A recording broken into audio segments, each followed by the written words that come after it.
যাওয়ার আগে আমাকে একটা কিস করে যাও। আমি তোমার কোনো কথাই শুনতে চাই না, তুমি এখন আমাকে কিস করবে। তোমাকে বাসায় গেলে কিস করব। এই তুমি আমার কেবিনে আসতে অনুমতি নিয়ে আসলে না কেন? তোমরা যারা আমার ভয়েসকে ভালোবাসো তারা এই মুহূর্তে আমাদের চ্যানেলটি অবশ্যই সাবস্ক্রাইব করে রাখবে। আর হ্যাঁ, ভিডিওটি সম্পূর্ণ শুনবেন। মজা করা বাদ দিয়ে বলো, কেন ডেকেছো? হাতে অনেক কাজ আছে। এই ফাইলটা একটু ঠিক করে দাও। আচ্ছা, তুমি কি এখনো ছোট? খালি মোবাইলে এত কার্টুন দেখো কেন? ফাইলটা তুমি করতে পারো। আগে তো ঠিক মতো কাজ করতে, এখন করো না কেন? আমার কাজ করতে ভালো লাগে না, শুধু কার্টুন দেখতে ভালো লাগে। আগে করেছি, তখন তো বিয়ে হয়নি। এখন বিয়ে হয়েছে, তাই আমার কাজ সব তুমি করবে। তাহলে অফিসে আসো কেন? বাসায় বসে বসে কার্টুন দেখতে পারো না?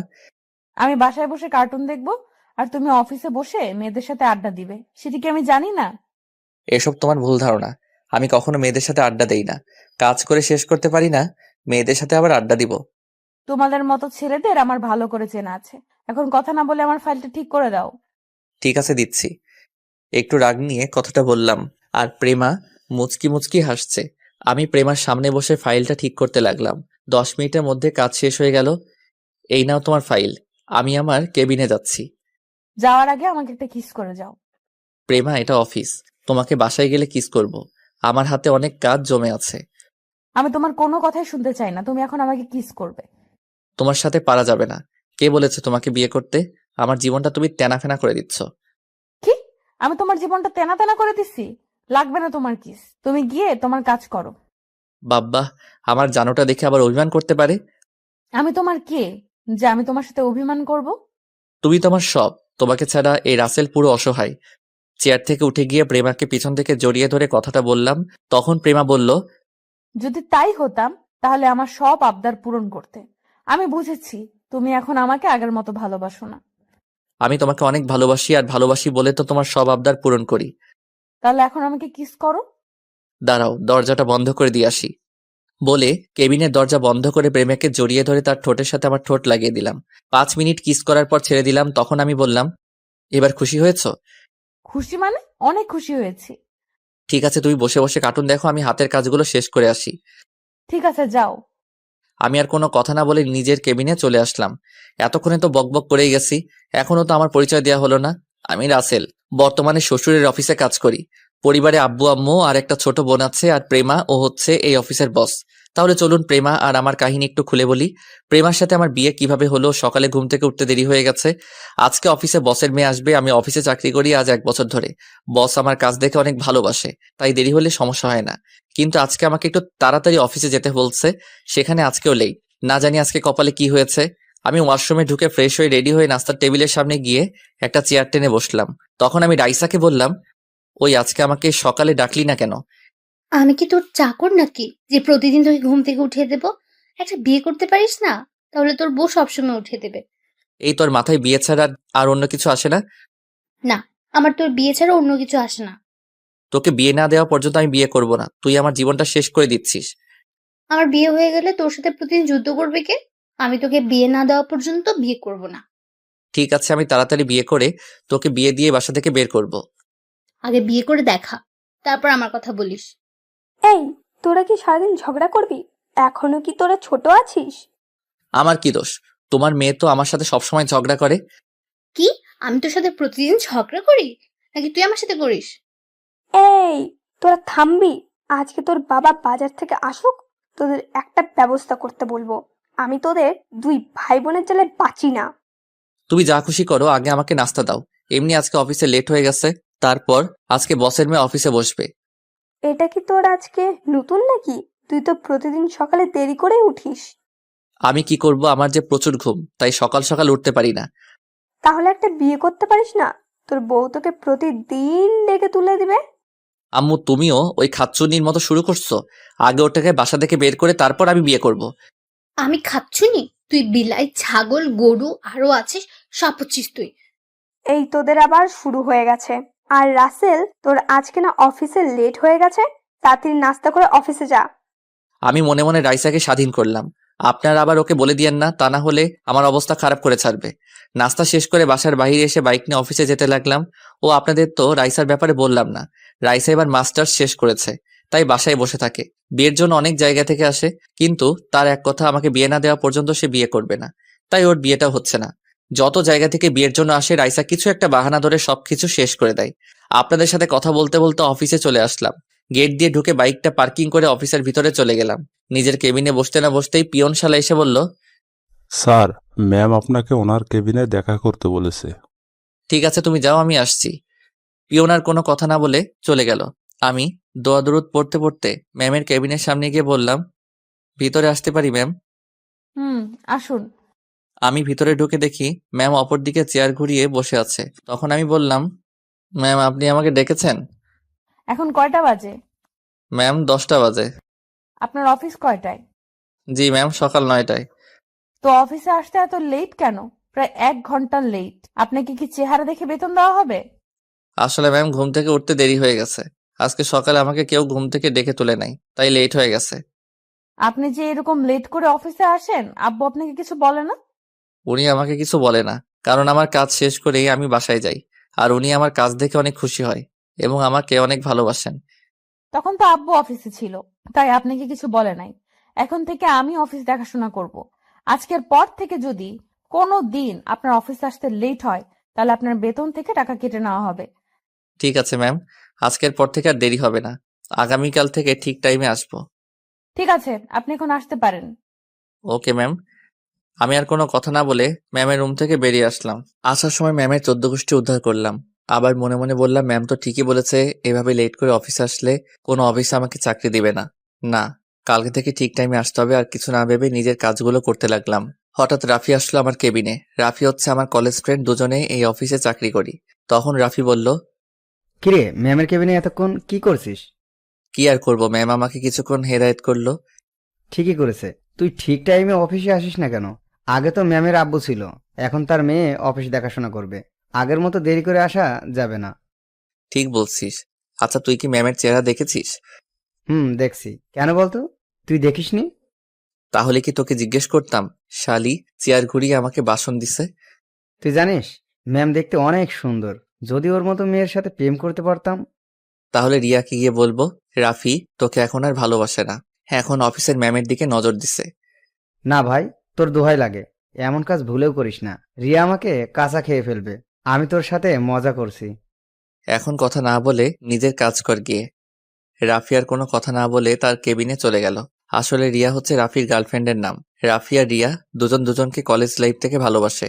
রিয়া রাফিকে সবসময় চোখে চোখে রাখে, তাই রাফি রিয়ার কথা শুনে ভয় পায়। কলেজ লাইফে আমিও অনেক মেয়ের প্রপোজ পেয়েছি, কিন্তু মনের মতো কাউকে পাইনি। তাই কোনো মেয়ের সাথে আজ পর্যন্ত প্রেম করি নাই। কিন্তু কলেজের একটা মেয়ে আমাকে অনেকবার প্রপোজ করছে, কিন্তু আমি রাজি হইনি। কারণ মেয়েটা ছিল বড়লোক বাবার মেয়ে, তার নাম ছিল প্রেমা। তখন আমার বাবা একটা অফিসে চাকরি করত। তার বাবা আমার সাথে কখনো রাজি হবে না বিয়ে দিতে, তাই সবসময় তাকে এড়িয়ে চলছি। তো যাই হোক, আপনাদের সাথে কথা বলতে বলতে দুপুরে লাঞ্চ টাইমে হয়ে গেছে। আমি হাতের কাজ রেখে রাফিকে নিয়ে ক্যান্টিনে চলে গেলাম। দুজনে খাবার খেয়ে কেবিনে চলে আসলাম। তখন পিয়ন আমার কেবিনে আসলো। স্যার, ম্যাম আপনার ওনার কেবিনে যেতে বলেছে। কেন যেতে বলছে আপনি কি জানেন? না স্যার, শুধু বলেছে আপনাকে গিয়ে বলতে। ঠিক আছে আপনি যান। পিয়ন আমার কেবিন থেকে বেরিয়ে গেল। আমি বসা থেকে উঠে ম্যামের কেবিনের সামনে গিয়ে বললাম, ম্যাম ভিতরে আসতে পারি? আসুন। আমি ভিতরে ঢুকে দেখি ম্যাম আবার চেয়ার ঘুরিয়ে বসে আছে। তখন আমি বললাম, ম্যাম আমাকে আপনি ডেকেছেন? ঠিক আছে। আপনি দুপুরে লাঞ্চ করেছেন? জি ম্যাম। খাবার খেয়ে নিজের কেবিনে বসতে বসতেই পিয়ন এসে বলল, আপনি আমাকে ডেকেছেন? ও ঠিক আছে, আপনি এখন আসতে পারেন। এটা বলার জন্যই ডেকে পাঠিয়েছিলাম। ও আচ্ছা, তাহলে আমি আসি। হুম। আমি আর কোনো কথা না বলে ম্যামের কেবিন থেকে বেরিয়ে নিজের কেবিনে চলে আসলাম। শালি আমাকে এই কথা বলার জন্য ডেকে পাঠিয়েছে, আমার খাবারগুলো হজম হতে দিল না। আচ্ছা আমি একটা জিনিস ভেবে পাচ্ছি না, ম্যাম আমাকে ওনার চেহারা দেখায় না কেন? ম্যাম কি লজ্জা পায়? না না, এ আমি কি ভাবছি। রাফি তো বলল ম্যামের চেহারা দেখছে, তাহলে আমাকে দেখাচ্ছে না কেন? দূর, না দেখালে নাই, আমি আমার কাজ করতে থাকি। কিন্তু ম্যামের গলার কণ্ঠ আমার কেমন জানি চেনা চেনা লাগছে। আর কিছু ভাবতে পারছি না, নিজের কাজে মন দেই। তারপর নিজের কাজে মন দিলাম। বিকেলে অফিস ছুটি হওয়ার পর বাহিরে চলে আসলাম। রাফিকে বিদায় দিয়ে বাইক নিয়ে সোজা বাসায় যেতে লাগলাম। হঠাৎ রাস্তায় এক বন্ধুর সাথে দেখা হয়, তার সাথে কিছুক্ষণ কথা বলে বাসায় চলে আসি। কলিং বেল চাপ দেওয়ার পর রাইসা এসে দরজা খুলে দিল। কিরে, তোর অফিস থেকে আসতে এত দেরি হলো কেন? আর বলিস না, আসার সময় রাস্তার পাশে দেখি হালিম বিক্রি করে। দেখে লোভ সামলাতে পারলাম না, তাই বসে 2 বাটি খেয়ে আসলাম। তুই একা একা খেলি, আমার জন্য আনলি না? আমাকে পাগলা কুকুরে কামড় দিচ্ছে, তোর জন্য হালিম আনতে যাব? তুই আম্মুর কাছে প্রতিদিন আমাকে বকা শোনাস। আরে এটা শয়তানি করে, তুই কি বুঝিস না? আমি চলে গেলে তোর সাথে কেউ দুষ্টুমি করবে না। কথাটা রাইসা মন খারাপ করে বলছে। আমি ওর মন খারাপ করা দেখে তার জন্য যে হালিম এনেছি তা ওর সামনে ধরে বললাম, এই পাগলি বোন আমার, তোর এই ভাই কি কখনো তোকে ছাড়া কিছু খেয়েছে? তুই জানিস না তোর এই ভাই অনেক ভালোবাসে? রাইসা আমার কথা শুনে জড়িয়ে ধরে কান্না করে দিল। তখন রাইসা বলল, ভাইয়া তুই আমাকে এত ভালোবাসিস? রে পাগলি, তোর সাথে তো আমি ইচ্ছে করে দুষ্টামি করি। ঠিক আছে, এখন ভেতরে আয়। আর কোনো কথা না বলে ভিতরে ঢুকে নিজের রুমে চলে গেলাম। ওয়াশরুমে ঢুকে ফ্রেশ হয়ে বিছানায় শুয়ে মোবাইল টিপতে লাগলাম। আসলে বন্ধুর সাথে কথা বলে আসার সময় হালিম দেখে লোভ সামলাতে পারি নাই, তাই আমি 2 বাটি খেয়ে রাইসার জন্য 2 বাটি নিয়ে আসলাম। আব্বু আম্মু আবার হালিম খায় না, আমার আর রাইসার হালিম অনেক পছন্দ। তো যাই হোক, রাতে সবার সাথে খাবার খেয়ে রুমে চলে আসলাম। বিছানায় শুয়ে মোবাইল টিপতে গেলে ম্যামের কথাগুলো মনে পড়ে যায়।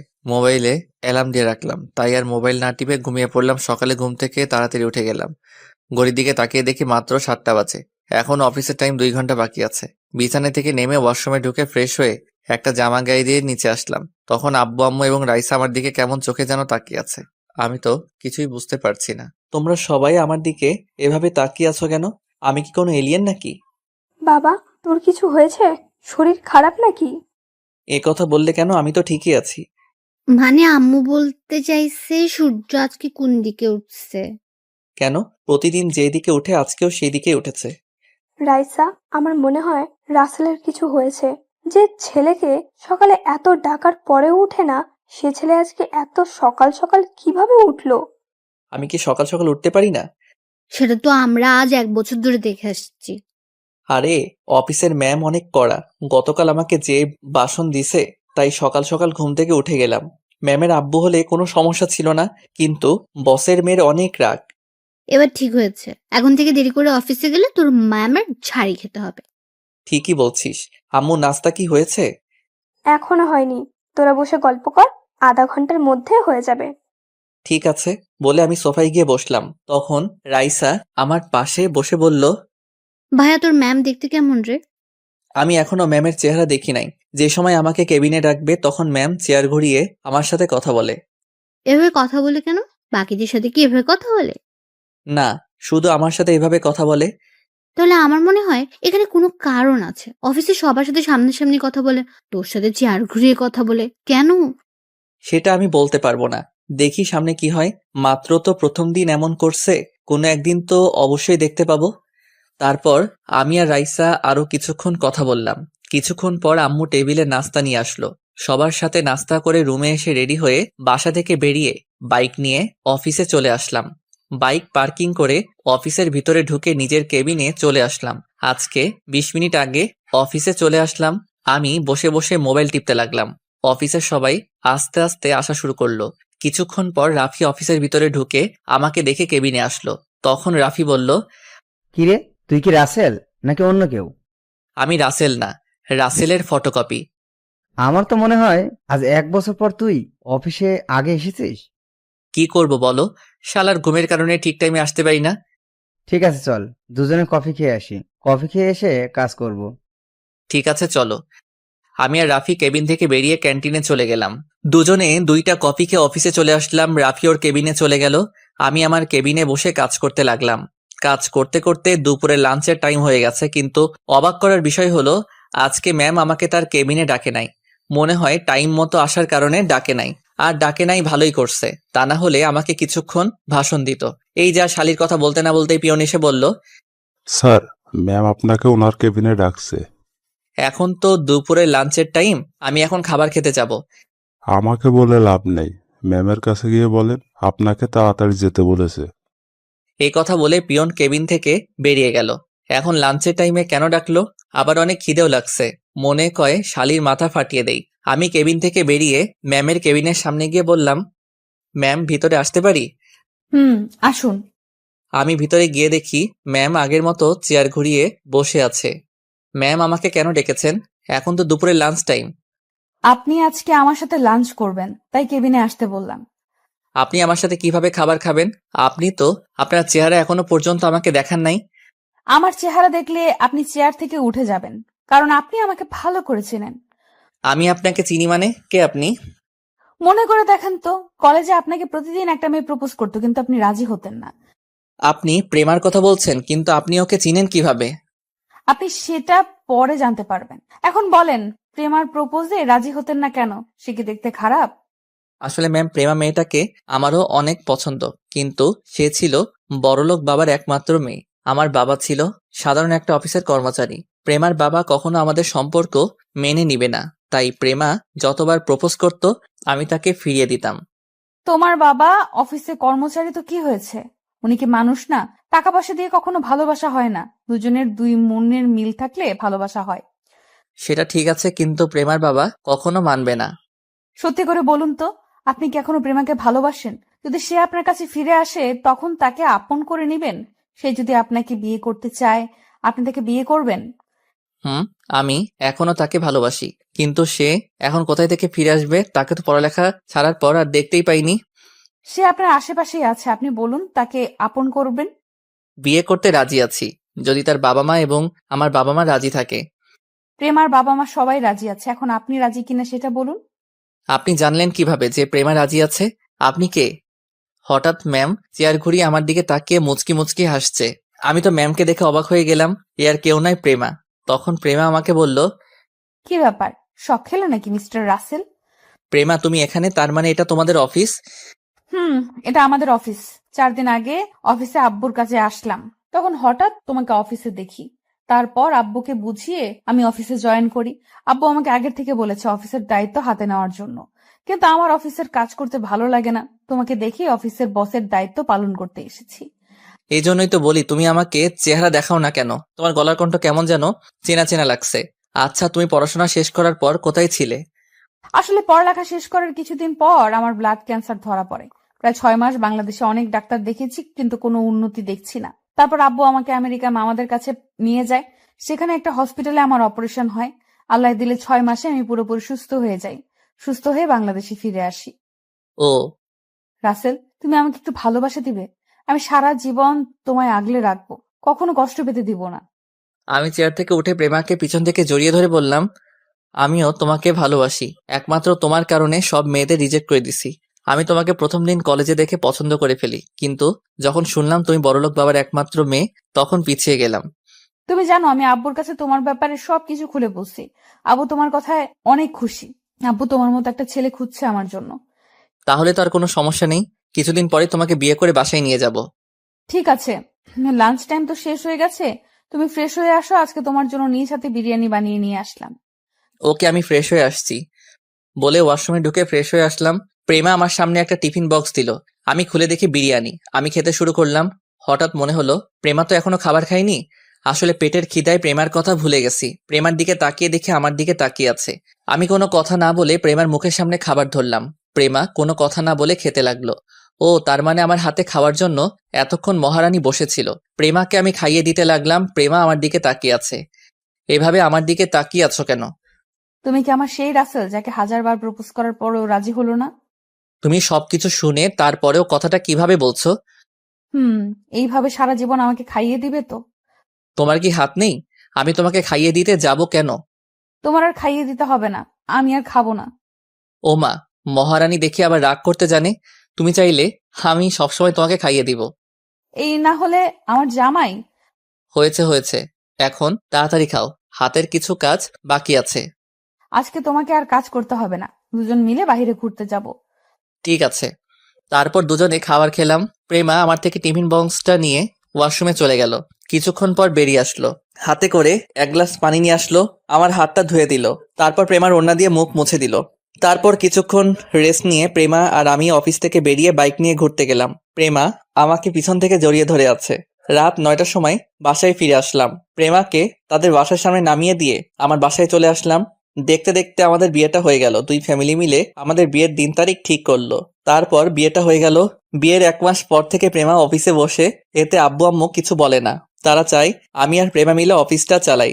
এরপর থেকে প্রেমা অফিসে বসের দায়িত্ব পালন করে, কিন্তু তার সব কাজ আমার হাতে করাই। প্রেমা সারাদিন অফিসে বসে ছোট বাচ্চাদের মতো কার্টুন দেখে।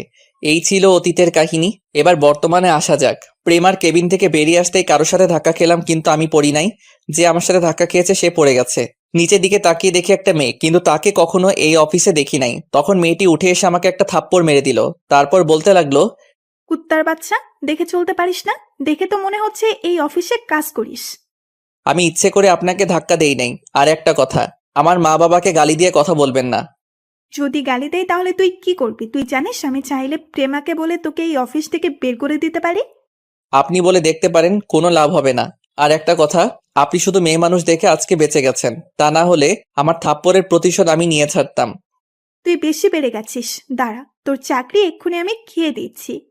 বলে মেয়েটার প্রেমার কেবিনে চলে গেল। আমি দাঁড়িয়ে না থেকে নিজের কেবিনে চলে আসলাম। একটা ফাইলের কাজ করতে আসছি, হঠাৎ প্রেমা ফোন দিয়ে বলল তার কেবিনে একটু যেতে। আমি কেবিন থেকে বেরিয়ে সোজা প্রেমার কেবিনে ঢুকে গেলাম। ওই মেয়েটা আমাকে দেখে বলল, দেখছিস প্রেমা, কি অসভ্য ছেলে, তোর কেবিনে ঢুকতে অনুমতি নিয়ে আসলো না। আমি তোর কেবিনে আসার সময় এই ছেলেটা আমাকে ধাক্কা দিয়ে ফেলে দিচ্ছে। প্রেমা, আমি ইচ্ছে করে ওকে ধাক্কা দিয়ে ফেলে দেই নাই। তোমার কেবিন থেকে বেরিয়ে যেতেই ওনার সাথে ধাক্কা লাগে, তারপর উনি পড়ে যায়। তারপর আমার মা বাবাকে গালি দিছে এবং আমার গালে একটা থাপ্পড় মারছে। প্রেমা চেয়ার থেকে উঠে ওই মেয়েটা দুই গালে দুইটা থাপ্পড় মেরে দিল। ওই মেয়েটা গালে হাত দিয়ে বলল, প্রেমা, তুই আমার বান্ধবী হয়ে ওই ছেলের কথায় আমার গায়ে হাত তুললি? তো সাহস কি করে হলো ওর গায়ে হাত তোলার, আবার ওর আব্বু আমাকে গালি দেওয়ার? তুই জানিস ও কে? কে ও, যার জন্য আমার গায়ে হাত তুললি? ও আমার স্বামী, আর তুই ওর গায়ে হাত তুলছিস? আমার শ্বশুর শাশুড়িকে গালি দিছস? আমি রাসেলের সম্বন্ধে ভালো করে জানি, ও কোনো মেয়েকে ধাক্কা তো দূরের কথা, কোনো মেয়ের হাতও তুলবে না।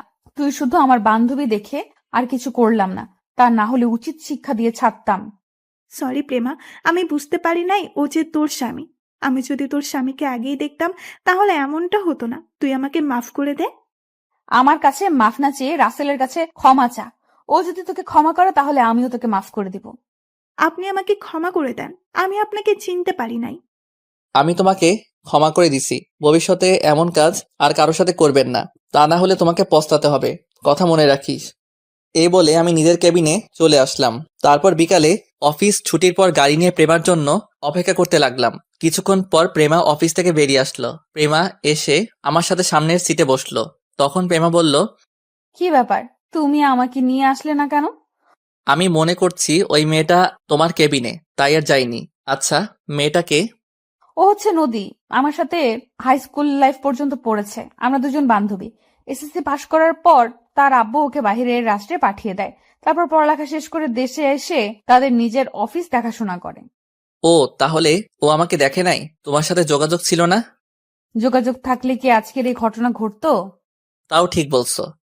তারপর আমি আর প্রেমা কথা বলতে বলতে বাসায় চলে আসলাম। আপনাদের একটা কথা বলে রাখি, প্রেমা বাসায় আসলে আব্বু আম্মুর সেবা যত্ন করা শুরু করে।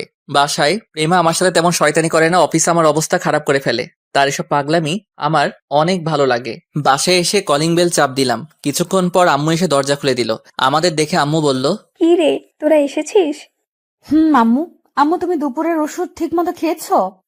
খেয়েছি, আর আল্লাহ দিলে আমি এখন ভালো আছি। আমাকে তোর চিন্তা করতে হবে না। ঠিক আছে, এখন বলো আব্বু কোথায়? তোর আব্বু রুমে বসে কফি খাচ্ছে আর পেপার পড়ছে।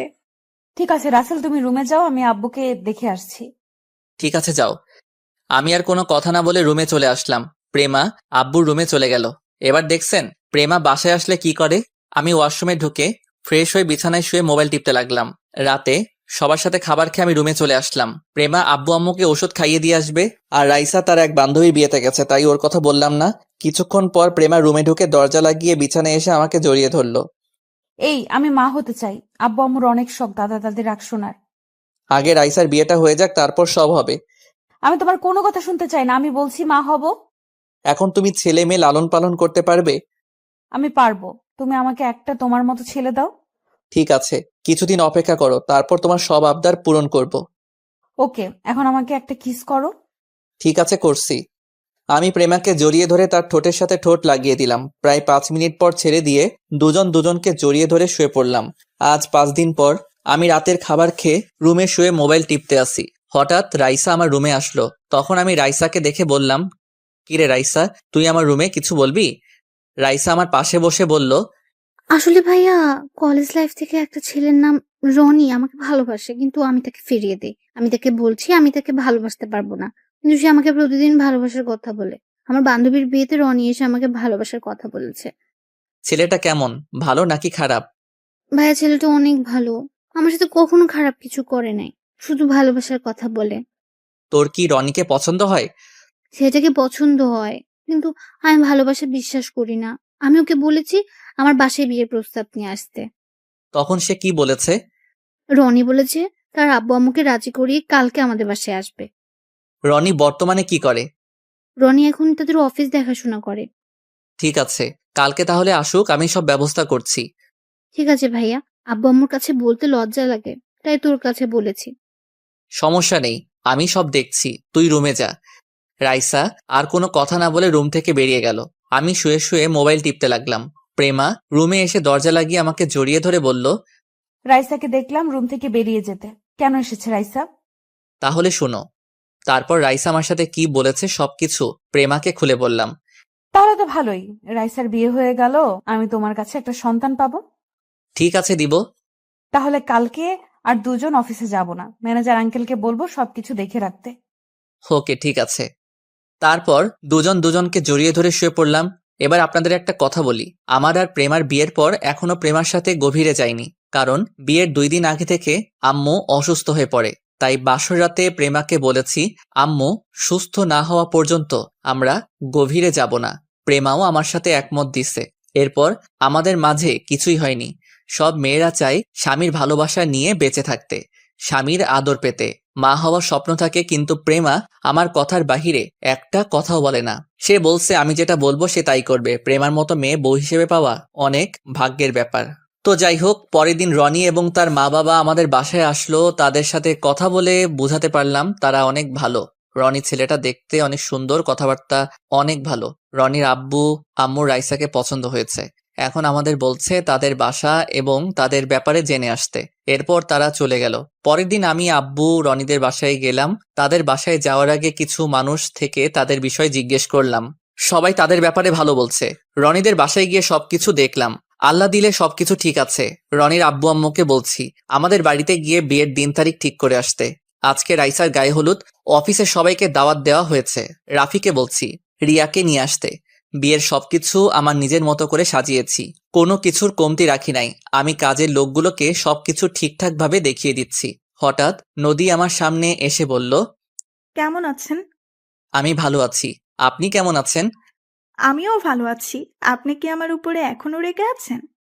আরে না, আমি ওই দিনই সবকিছু ভুলে গেছি। তা কোন সময় আসলেন? কিছুক্ষণ আগে আসলাম। আমি আসতে চাইনি, কিন্তু প্রেমার জোড়াজুড়িতেই আসতে হলো। ঠিক আছে, আপনি প্রেমার কাছে যান, আমি এদিকে কাজের লোকগুলোকে ঠিকঠাক মতো দেখিয়ে দিচ্ছি। আচ্ছা ঠিক আছে। নদী আর কোনো কথা না বলে প্রেমার কাছে চলে গেল। আমি এদিকে সবকিছু কাজের লোকগুলোকে দেখিয়ে দিতে লাগলাম। রাতে সবাই রাইসাকে হলুদ লাগাতে লাগলো। এক এক করে সবাই হলুদ লাগাতে আসে। হঠাৎ প্রেমা আমার সামনে আসলো। আজকে প্রেমা একটা হলুদ রঙের শাড়ি পরছে, তাকে দেখতে অনেক সুন্দর লাগছে। প্রেমা আমার সামনে এসে বলল, কি ব্যাপার, তুমি এখানে দাঁড়িয়ে আছো কেন? চলো দুজনে একসাথে রাইসাকে হলুদ লাগাবো। দেখো না, সব স্বামী স্ত্রী একসাথে মিলে হলুদ লাগাচ্ছে। ঠিক আছে চলো। আমি আর প্রেমা রাইসার 2 পাশে বসলাম। প্রথমে আমি রাইসার মুখে হলুদ লাগালাম, এরপর প্রেমা লাগালো। হঠাৎ প্রেমা আমার মুখেও লাগিয়ে দিল। এটা দেখে সব মেহমান হাসতে লাগলো। আবার অনেকে দাঁড়িয়ে দাঁড়িয়ে বলছে এদের দুজনকে জামাই বউয়ে অনেক মানিয়েছে। আমি কিছুক্ষণ প্রেমার সাথে দুষ্টুমি করে বাসার ছাদে চলে আসলাম। প্রেমা আর নদী মিলে রাইসার হাতে মেহেদি লাগাচ্ছে। হঠাৎ দেখি রাফি আর রিয়া ছাদের উপরে আসলো। তখন রাফি বলল, কিরে, ছাদের উপরে দাঁড়িয়ে কি করছিস? না, এমনি ভালো লাগছে না। কেন, হঠাৎ তোর আবার কি হলো? আরে তুমি বুঝো না, আজকে রাত্রের পরে তো তার বোনটা স্বামীর বাসায় চলে যাবে, তাই ভালো লাগছে না। ও, এ কথা। এখানে তো কিছুই করার নেই। মেয়ে হয়ে যখন জন্মগ্রহণ করেছে, বিয়ের পর তো স্বামীর বাড়িতে যেতে হবে। আমার বোনটা অনেক আদরের। আমি ওর সাথে সবসময় দুষ্টুমি করতাম। আমার সাথে রাগ করলে আমি তার রাগ ভেঙে দিতাম। আমি আমার বোনটাকে অনেক ভালোবাসি। আমি এ কথা বলে কান্না করে দিলাম। রাফি আমাকে জড়িয়ে ধরে বলল, আরে পাগল, কান্না করিস কেন? তুই যদি ভেঙে পড়িস তাহলে রাইসা অনেক কষ্ট পাবে। আর তার সামনে সবসময় হাসি খুশি থাকবি। তাকে তুই কিছু বুঝতে দিবি না। আচ্ছা ঠিক আছে। রাফিয়া রিয়া আরো কিছুক্ষণ কথা বলে নিচে চলে গেল। আমি ছাদের উপরে দাঁড়িয়ে আকাশের দিকে তাকিয়ে আছি। হঠাৎ কেউ একজন পিছন থেকে ঘাড়ে হাত দিল। আমি তাকিয়ে দেখি প্রেমা। কি ব্যাপার প্রেমা, তুমি এখানে কেন? ওদিকের কাজ কি শেষ? মেহেদি লাগানো শেষ, এখন সবাই বসে নাচ গান উপভোগ করতে আছে। আমি তোমাকে না দেখে ছাদে আসলাম। তুমি এখানে একা একা কি করো? এমনি ভালো লাগছে না, তাই ছাদে দাঁড়িয়ে আছি। আমি মনের কথা বুঝতে পারছি, মন খারাপ করো না। সব মেয়েকে বিয়ের পর স্বামীর বাড়িতে যেতে হবে, এটা দুনিয়ার নিয়ম। প্রেমা আমাকে একটু জড়িয়ে ধরে থাকবে কিছুক্ষণ? এটা আবার বলতে হবে নাকি? এই বলে প্রেমা আমাকে শক্ত করে জড়িয়ে ধরলো। আমিও প্রেমাকে শক্ত করে জড়িয়ে ধরলাম। দুজনে কিছুক্ষণ এভাবে থেকে নিচে চলে আসলাম। প্রেমা আমাকে খাবার খেয়ে আসতে বলেছে। আমি খাবো না বলে রুমে চলে আসলাম। প্রেমা কোনো কথা না বলে নিচে চলে গেল। আমি রুমে এসে ফ্রেশ হয়ে বিছানায় শুয়ে পড়লাম। কিছুক্ষণ পর প্রেমা রুমে আসলো, হাতে 1 প্লেট খাবার নিয়ে এসেছে। প্রেমা প্লেটটা বিছানায় রেখে পানি নিয়ে আসলো, আমার পাশে বসে বলল, উঠে বসো, খাবার খেয়ে নাও। প্রেমা আমি খাবার খাবো না, তুমি খেয়ে নাও। সারাদিন কাজে বিজি ছিলে, খাওয়া দাওয়া ঠিক মতো করো নাই। এখন উঠো বলছি, আমি নিজের হাতে খাইয়ে দিচ্ছি। প্রেমার জোড়াজড়িতে উঠে বসলাম। প্রেমা আমাকে নিজের হাতে খাইয়ে দিতে লাগলো। প্রেমার চেহারা দেখে বোঝা যাচ্ছে প্রেমাও এখনো খায়নি। আমি পানি দিয়ে হাতটা ধুয়ে প্রেমার হাত থেকে প্লেটটা নিয়ে প্রেমার মুখের সামনে খাবার ধরলাম। প্রেমা সাথে সাথে কান্না করে দিল। রাসেল, আমার জীবনে এত ভালোবাসা সারা জীবন থাকবে? থাকবে, আমি তোমাকে ছেড়ে কখনো যাব না। মরার আগ পর্যন্ত তোমার পাশে থাকবো। আমার কেমন জানি ভয় লাগছে, আমি না তোমাকে হারিয়ে ফেলি। আরে পাগলি, এটা তোমার মনের ভুল। আমি তোমাকে সারা জীবন আমার এই বুকে আগলে রাখবো। এই বলে প্রেমার চোখের পানি মুছে দিয়ে খাবার খাইয়ে দিতে লাগলাম। প্রেমা ছোট বাচ্চাদের মতো খাবার খাচ্ছে। খাবার খাওয়া শেষ হলে প্রেমা প্লেট নিয়ে ওয়াশরুম থেকে পানি নিয়ে এসে আমার হাত ধুয়ে দিল। তারপর শাড়ির আঁচল দিয়ে মুখ মুছে দিল। প্রেমা প্লেটটা নিয়ে রুম থেকে বেরিয়ে গেল। কিছুক্ষণ পর রুমে চলে আসলো, বিছানায় শুয়ে আমাকে জড়িয়ে ধরলো। সবার কি খাওয়া দাওয়া হয়ে গেছে? আমি রাইসাকে তার রুমে দিয়ে আসলাম, আর বাকি কিছু মানুষ বাসায় চলে গেছে, আবার কিছু মানুষ আছে। আব্বু আম্মু আমার কথা কিছু জিজ্ঞেস করে নাই? করেছে, আমি বলেছি সারাদিন কাজ করতে করতে ক্লান্ত হয়ে গেছে, তাই রুমে শুয়ে আছে। ঠিক আছে, এখন আমাকে জড়িয়ে ধরে শুয়ে পড়ো। কালকে সকাল সকাল উঠে কাজ শুরু করে দিতে হবে। ওকে, আসো। তারপর দুজন দুজনকে জড়িয়ে ধরে শুয়ে পড়লাম। পরের দিন সকাল ভোরে ঘুম থেকে উঠে গেলাম। প্রেমা এখনো ঘুমিয়ে আছে। আমি প্রেমার কপালে একটা চুমু দিয়ে বিছানা থেকে নেমে ওয়াশরুমে চলে গেলাম। ওয়াশরুমে ঢুকে উঁচু করে একটা পাঞ্জাবি গায়ে দিয়ে বাসা থেকে বেরিয়ে মসজিদে চলে গেলাম। নামাজ পড়ে বাহিরে এসে 20 মিনিটের মতো ঘোরাঘুরি করে বাসায় চলে আসলাম। তারপর কাজের লোকগুলোকে সবকিছু দেখিয়ে দিতে লাগলাম। দেখতে দেখতে বর আসার সময় হয়ে গেছে। আমি রুমে এসে ওয়াশরুমে ঢুকে গোসল করে বাহিরে এসে দেখি প্রেমা দাঁড়িয়ে আছে একটা শাড়ি হাতে নিয়ে। তুমি এভাবে শাড়ি হাতে নিয়ে দাঁড়িয়ে আছো কেন? আজকে তুমি আমাকে শাড়িটা পরিয়ে দিবে। তুমি তো শাড়ি পরতে পারো, আমাকে বলছো কেন? আমার হাতে কাজ আছে। কাজ পরে করতে পারবে, আগে আমাকে শাড়িটা পরিয়ে দাও। দুজনে একসাথে রুম থেকে বেরিয়ে নিচে যাব। কি আর করার, বউয়ের কথা না রেখে পারি? আমি প্রেমার হাত থেকে শাড়িটা নিয়ে তাকে পরিয়ে দিতে লাগলাম। সমস্যা হয়েছে কুচি লাগিয়ে দিতে। আমি কুচিটা প্রেমার হাতে দিয়ে বললাম লাগিয়ে নিতে, কিন্তু খাচ্ছুনি বলে আমাকে লাগিয়ে দিতে। আমি প্রেমার নাভির উপর দিয়ে কুচিটা পরিয়ে দিলাম। প্রেমা আমার মাথা শক্ত করে ধরলো। আমি প্রেমার পেটে একটা কিস করলাম। প্রেমার সাথে সাথে কেঁপে উঠলো। আমি দাঁড়িয়ে প্রেমার ঠোঁটের সাথে ঠোঁট লাগিয়ে দিলাম। দুজনে দুজনকে জড়িয়ে ধরে কিস করতে লাগলাম। কিছুক্ষণ পর ছেড়ে দিয়ে দুজনে রেডি হয়ে একসাথে রুম থেকে বেরিয়ে আসলাম। হঠাৎ নিচের দিকে তাকিয়ে আমি তো পুরো অবাক হয়ে গেলাম। নিচের দিকে তাকিয়ে দেখি বাসার সব মেহমান আমাদের দিকে তাকিয়ে আছে। দুজনে একসাথে নিচে নামলাম। প্রেমা চলে গেছে রাইসার কাছে। আমি কাজের লোকদের কাছে চলে আসলাম। কিছুক্ষণ পর বর চলে এসেছে। সবাই রনিকে স্টেজে নিয়ে বসালো। রাইসাকে নিয়ে এসে রনির পাশে বসালো। আমার বোনটাকে বধূ সাজে অনেক সুন্দর লাগছে। আর কিছুক্ষণ বোনটা বাসায় থাকবে, তারপর বরের সাথে শ্বশুর বাড়ি চলে যাবে। কাজী এসে বিয়ে পড়ানো শুরু করলো। বিয়ে পড়ানো শেষ, কাজী মোনাজাত ধরলো। মোনাজাত শেষে সবাইকে খাবার পরিবেশন করা হলো। আমি কাজের লোকের সাথে ধরাধরি করে কাজ করছি। হঠাৎ দেখি একটা ছেলে প্রেমার দিকে কেমন ভাবে তাকিয়ে আছে। আমি কাজ রেখে ছেলেটার কাছে গেলাম। তখন তাকে জিজ্ঞেস করলাম, কি ভাই, এমন করে ওই মেয়েটার দিকে তাকিয়ে আছেন কেন? সেটা কি তোকে বলতে হবে? অবশ্যই আমাকে বলতে হবে। তুই কে রে যে আমি তোর কাছে বলবো? আমি এই বাড়ির একজন সদস্য, তাই তোকে বলতে হবে। ও তাই নাকি? তাহলে শোন, ওই মেয়েটাকে দেখছিস? তাকে আমার পছন্দ হয়েছে, তাকে আমি বিয়ে করতে চাই। ওকে দেখে তো মনে হচ্ছে তার বিয়ে হয়ে গেছে। বিয়ে হয়েছে তো কি হয়েছে, আমি ওকে জোর করে বিয়ে করব। ওকে দেখতে ভীষণ সেক্সি লাগছে। তাকে আমার জীবনে চাই। ছেলেটার কথা শুনে আমি সাথে সাথে 2টা থাপ্পড় মেরে দিলাম। বাড়ির সব মেহমান আমাদের ঘিরে ফেলেছে। তখন আমি ওই ছেলেটার কলার ধরে বললাম, তোর সাহস কি করে হয় আমার বউকে খারাপ কথা বলার? তোর ঘরে কি মা বোন নেই? আজকে তোকে আমি মেরেই ফেলবো। বলে ছেলেটাকে ইচ্ছে মতো মারতে লাগলাম। প্রেমা আমাকে জোর করে ছাড়িয়ে নিয়ে আসলো। তখন আমাদের মাঝে রনি চলে আসলো। সে বলল, ভাইয়া, এখানে কি হয়েছে? আর আপনি জীবনকে মারলেন কেন? ও আমার মামাতো ভাই হয়। তোমার এই মামাতো ভাই আমার বউকে আমার সাথে খারাপ কথা বলেছে, তাই আমি তাকে মারলাম। জীবন ভাইয়া যেটা বলেছে সেটা কি সত্যি? না রনি ভাইয়া, আমি ওনার বউকে খারাপ কথা বলিনি। কি, তুই এখন মিথ্যা কথা বলছিস? আজকে আমি তোকে মেরে ফেলবো। জীবন, আমি ভাইয়াকে ভালো করে চিনি। ও অন্যায়ভাবে কাউকে মারবে না। তুই যদি সত্যি কথা না বলিস তাহলে আমার হাত তোর গায়ে উঠবে।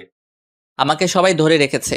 এবার জীবন মাথা নিচু করে বলল, ভাইয়া আমার ভুল হয়ে গেছে, আমি ওনাকে চিনতে পারি নাই, আমাকে তুমি মাফ করে দাও। সি সি সি সি, আমার ভাবতে অবাক লাগে। তুই বিয়ে বাড়িতে এসে এমন কথা বলবি? আমি তোকে অনেক ভালো মনে করেছি। তুই এখনই ভাইয়ার পা ধরে ক্ষমা চাইবি। ভাইয়া তোকে মাফ করলে আমিও মাফ করে দিব। জীবন দাঁড়িয়ে না থেকে আমার পা ধরে বলতে লাগলো, ভাইয়া আমার ভুল হয়ে গেছে, আমাকে আপনি ক্ষমা করে দেন। ঠিক আছে, আমি তোকে ক্ষমা করে দিলাম। আর কখনো এমন কথা কাউকে বলবি না। মেয়েরা হচ্ছে মায়ের জাত, আর আমার বউ তোমার থেকে বড়। তাকে বড় বোনের নজরে দেখবে। ঠিক আছে ভাইয়া, এমন ভুল আর জীবনেও হবে না। ঠিক আছে, আপনারা সবাই যার যার জায়গায় চলে যান। প্রেমা আমাকে টেনে রুমে নিয়ে আসলো। তখন আমাকে বলল, তুমি ছেলেটাকে মারলে কেন? একটু বুঝিয়ে বললেই তো হতো। তোমার নামে খারাপ কথা বলবে, আমি তাকে এমনি এমনি ছেড়ে দিব? হয়েছে, এখন মাথা ঠান্ডা করো। ও ছেলে তার ভুল বুঝতে পেরেছে। ঠিক আছে, এখন তুমি রাইসার কাছে যাও, আমি এদিকটা দেখছি। প্রেমা আর কিছু না বলে রুম থেকে বেরিয়ে গেল। আমি রুম থেকে বেরিয়ে কাজে লেগে পড়লাম। আস্তে আস্তে সবার খাওয়া দাওয়া শেষ হয়ে গেল। এখন রাইসাকে বিদায় দেওয়ার পালা। রাইসা আব্বু আম্মুকে জড়িয়ে ধরে কান্না করতে লাগলো, নিজের চোখ দিয়ে পানি পড়তে লাগলো। বোনটার সাথে অনেক দুষ্টুমি করছি, এখন কার সাথে করব? রাইসা মা বাবাকে ছেড়ে আমাকে জড়িয়ে ধরে কান্না করে দিল। আমি রনির হাতে রাইসাকে তুলে দিয়ে বললাম, রনি, আমার বোনটাকে তোমার হাতে তুলে দিলাম। ওর চোখে কখনো অশ্রু ঝরতে দেই নেই। তুমি আমার বোনটার খেয়াল রেখো, তাকে কখনো কষ্ট দিও না। আপনি কোনো চিন্তা করবেন না ভাইয়া, আমি রাইসাকে কখনো কষ্ট দিতে দেব না। আরো কিছু কথা বলে রাইসাকে গাড়িতে উঠিয়ে দিলাম। বোনটাকে তুলে দিতে অনেক কষ্ট হচ্ছে। আস্তে আস্তে সবাইকে বিদায় দিয়ে দিলাম। আমি রুমের ভিতরে ঢুকে শুয়ে শুয়ে রাইসার জন্য কান্না করতে লাগলাম। কিছুক্ষণ পর প্রেমা রুমে আসলো, আমার পাশে বসে বলল, এই তুমি কান্না করছো কেন? রাইসার জন্য অনেক খারাপ লাগছে। কান্না করো না, এখন শুধু ওর জন্য দোয়া করো, আল্লাহ যেন ওর সংসার জীবনে সুখী রাখে। হুম। প্রেমা আরো কিছুক্ষণ কথা বলে আব্বু আম্মুর রুমে চলে গেল। আমি বিছানায় শুয়ে পড়লাম। দেখতে দেখতে 1টা মাস চলে গেল। আল্লাহর রহমতে আমার বোনটা অনেক সুখী আছে। আর এর ভিতরে প্রেমাকে স্বামীর অধিকার দিয়েছি। সুন্দরভাবে চলছে আমাদের সংসার। এখন নদীর সাথে ভালো বন্ধুত্ব হয়ে গেছে। প্রেমা এখন আর অফিসে বসে কার্টুন দেখে না, আগের মতো অফিসের কাজে মন দিচ্ছে। দুজনে মিলে অফিসটা সুন্দরভাবে চালিয়ে যাচ্ছি। নিজের কেবিনে বসে কাজ করতে আসি, হঠাৎ প্রেমা ফোন দিয়ে বলল তার কেবিনে যেতে। আমি আমার কেবিন থেকে বেরিয়ে প্রেমার কেবিনে গেলাম। একটা চেয়ারে বসে বললাম, বলো কেন ডেকেছো? তুমি তো জানো আমাদের একটা ডিল হতে যাচ্ছে ফারহান কোম্পানির সাথে। এখন ওটার কাজ কতটুকু আগালো, এই ডিলটা পেলে আমাদের কোম্পানি আরো উপরে উঠে যাবে। মোটামুটি কাজ প্রায় শেষের দিকে। তুমি দেখো, এই ডিলটা আমরা পাবোই। তাই যেন হয়। চলো দুজনে খাবার খেয়ে নেই, দুপুরে লাঞ্চের টাইম তো হয়ে গেছে। ঠিক আছে, আমি ফ্রেশ হয়ে আসছি। বলে আমি ওয়াশরুমে ঢুকে ফ্রেশ হয়ে আসলাম। প্রেমা একটা প্লেটে খাবার দিল। আমি প্লেটটা হাতে নিয়ে প্রেমাকে খাইয়ে দিচ্ছি। এটা আজকে নতুন না, এখন প্রতিদিন আমি প্রেমাকে নিজের হাতে খাইয়ে দেই। খাওয়া দাওয়া শেষ করে প্রেমার সাথে কিছুক্ষণ কথা বলে নিজের কেবিনে চলে আসলাম। দেখতে দেখতে সেই দিনটা চলে এসেছে। আমি আর প্রেমা সব কাগজপত্র নিয়ে ফারহান কোম্পানিতে গেলাম। অনেক বড় বড় কোম্পানির মালিক এসেছে এই ডিলটার জন্য। সবাই সবার মতো উপস্থাপন করতে লাগলো। আসলে ফারহান হচ্ছে এই কোম্পানির ছেলের নাম। ফারহান ছেলেটা দেখতে অনেক হ্যান্ডসাম, যে কোনো মেয়ে তাকে দেখলেই প্রেমে পড়ে যাবে। তো যাই হোক, সবার শেষে আমি দাঁড়িয়ে উপস্থাপন করতে লাগলাম। আমার উপস্থাপনা শেষে ফারহান হাততালি দিয়ে বলল, আমি আমাদের এই ডিলটা পেমা অফ কোম্পানিকে দিতে চাই। ওনাদের উপস্থাপন আমার অনেক ভালো লাগছে। ডিলটা পেয়ে আমি আর প্রেমা অনেক খুশি হয়েছি। ফারহান হলরুম থেকে বেরিয়ে যেতেই আমাদের বলেছে তার কেবিনে যেতে। আমি আর প্রেমা ফারহানের কেবিনে অনুমতি নিয়ে ঢুকলাম। দুজনে 2টা চেয়ার টেনে বসলাম। আপনার উপস্থাপনা আমার অনেক ভালো লেগেছে। আমি চাই আপনারা নিজের মতো করে কাজটা করবেন। জি, অবশ্যই। তারপর ফারহান আমাদের হাতে ডিলটা তুলে দিল। আমরা ফারহানের কেবিন থেকে বেরিয়ে অফিসের বাইরে চলে আসলাম, গাড়ি নিয়ে নিজেদের অফিসে যেতে লাগলাম। তখন প্রেমা বলল, আমাদের কোম্পানিটা এখন বাংলাদেশের টপে উঠে যাবে। ঠিক বলছো, এতদিনের পরিশ্রম বৃথা যায়নি। কথা বলতে বলতে অফিসে চলে আসলাম। দেখতে দেখতে আরো 2টা মাস চলে গেল। আমাদের কোম্পানিটা এখন বাংলাদেশের টপের মধ্যে একটা। এই সবই হয়েছে আমার প্রেমার জন্য। আমার আর প্রেমার ভালোবাসা আগের মতোই আছে। রাতে শুয়ে শুয়ে মোবাইল টিপতে আসি, কিছুক্ষণ পর প্রেমার রুমে এসে আমাকে জড়িয়ে ধরে বলল, এই, তুমি অনেক দিন হয়েছে আমাকে আদর করো না, আজকে আমাকে অনেক আদর করতে হবে। এতদিন তো কাজের চাপে তোমাকে আদর করতে পারি নাই, আজকে তোমাকে মন ভরে আদর করব। তো করো, আমি তোমার আদর সবসময় পেতে চাই। আমিও আর শুয়ে না থেকে প্রেমার ঠোঁটের সাথে ঠোঁট লাগিয়ে দিলাম। দুজন দুজনকে জড়িয়ে ধরে কিস করতে লাগলাম। তারপর আমি আস্তে আস্তে হারিয়ে গেলাম অজানা ঠিকানায়। একদিন অফিসে বসে কাজ করতে আসি। আজকে প্রেমা অফিসে আসে নাই, কারণ আজকে প্রেমা তাদের বাসায় গেছে। তার আব্বু নাকি হঠাৎ অসুস্থ হয়ে পড়ছে। আমি বলছিলাম যাওয়ার জন্য, পরে প্রেমা বলল বেশি অসুস্থ না, ওষুধ খেলে ঠিক হয়ে যাবে। প্রেমা বিকেলের মধ্যে বাসায় ফিরে আসবে। আমি আর কিছু বললাম না। হঠাৎ কেউ একজন দরজার সামনে দাঁড়িয়ে বলল, ভেতরে আসতে পারি স্যার? আমি দরজার দিকে তাকিয়ে দেখি নদী। তখন আমি বললাম, আরে আসো। তা হঠাৎ আজকে অফিসে আসলে যে? অফিসের সামনে দিয়ে যাচ্ছিলাম, তখন ভাবলাম প্রেমা আর আপনার সাথে দেখা করে যাই, কিন্তু প্রেমাকে তো দেখছি না। ওর আব্বু হঠাৎ অসুস্থ হয়ে পড়ে, তাই প্রেমা তার বাবাকে দেখতে গেছে, এই জন্য আজকে অফিসে আসে নাই। ও আচ্ছা, আপনার হাতে কি তেমন কাজ আছে? না, তেমন কোনো কাজ নেই। কেন বলো তো? তাহলে চলুন দুজনে আজকে বাহির থেকে কফি খেয়ে আসি। সেটা মন্দ না, ঠিক আছে চলো। আমি আর নদী অফিস থেকে বেরিয়ে আমার গাড়ি করে একটা কফি শপে চলে গেলাম। গাড়ি পার্কিং করে আমি আর নদী কফি শপে ঢুকলাম। দুজনে একটা টেবিলে গিয়ে বসলাম। ওয়েটারকে বললাম 2টা কফি দিতে। কিছুক্ষণ পর ওয়েটার কফি দিয়ে গেল। আমি আর নদী কফি খাচ্ছি। হঠাৎ একটা টেবিলে চোখ পড়তেই আমি পুরো অবাক হয়ে গেলাম। আমি কাকে দেখছি, নিজের চোখকে বিশ্বাস করতে পারছি না। আর কেউ না, প্রেমা। দেখি ফারহান কোম্পানির ফারহানের সাথে বসে কফি খাচ্ছে আর দুজনে হেসে হেসে কথা বলছে। নদী এখনো দেখে নাই। আমি আর নদী কফি খেয়ে বাহিরে চলে আসলাম। নদীকে বিদায় দিয়ে অফিসে চলে আসলাম। নিজের কেবিনে মনমরা হয়ে বসে আছি। হঠাৎ রাফি আমার কেবিনে আসলো। একটা চেয়ারে বসে বলল, কিরে, তোকে কেমন মনমরা লাগছে? কি হয়েছে তোর? আজকে নিজের চোখে যেটা দেখলাম সেটা আমি কখনো প্রেমার কাছ থেকে আশা করি নাই। কি হয়েছে আমাকে একটু বলতো। আজকে প্রেমার বান্ধবী নদীকে নিয়ে একটা কফি শপে কফি খাচ্ছিলাম। তখন একটা টেবিলে দেখি প্রেমা আর ফারহান দুজনে বসে কফি খাচ্ছে আর হেসে হেসে কথা বলছে। তুই কোন ফারহানের কথা বলছিস? আরে, আগে আমাদের যে ডিলটা দিয়েছে ফারহান কোম্পানির মালিক, ফারহানকে দেখলাম। তার মানে কি প্রেমা আর ফারহানের ভিতরে কিছু চলছে? ফারহান ছেলেটা দেখতে অনেক সুন্দর। প্রেমা কি তার সুন্দর চেহারার প্রেমে পড়ে গেছে? আমার মনে হয় তোর কোথাও ভুল হচ্ছে। আর প্রেমাকে দেখে মনে হয় না অন্য ছেলের সাথে প্রেম করবে। তুই একটাবার প্রেমার সাথে কথা বলে দেখ। তুই ঠিকই বলছিস, আমি ওর সাথে এই ব্যাপারে কথা বলবো। ঠিক আছে, মন খারাপ করিস না, এখন কাজ কর, আমি নিজেই কাজ করি গিয়ে। ঠিক আছে, যা। রাফি আর কোনো কথা না বলে চলে গেল। আমি মোবাইলটা হাতে নিয়ে প্রেমাকে ফোন দিলাম। বলো। তুমি এখন কোথায় যাচ্ছ? আমি তো বাসায় যাচ্ছি, কেন বলো তো? তোমার আব্বুর কাছে অনেকক্ষণ আগে ফোন দিয়েছি। আব্বু বলছে তুমি নাকি বাসায় চলে গেছো, তাহলে এত দেরি কেন? আসলে তুমি কিছু মনে করো না, বাসায় যাওয়ার সময় হঠাৎ ফারহানের সাথে রাস্তায় দেখা। ফারহানের জোরাজোরিতে কফি খেয়ে আসতে লেট হয়ে গেল। আমাকে তো ফোন করে বলতে পারতে। আমি তো মনে করেছি বেশি সময় লাগবে না, কিন্তু কথা বলতে বলতে অনেক দেরি হয়ে গেছে। আর কথা না বলে থাকতে পারছি না, ওর কারণে আমাদের কোম্পানিটা এত উপরে উঠেছে। আচ্ছা ঠিক আছে, এখন বাসায় যাও। বলে ফোনটা কেটে দিলাম।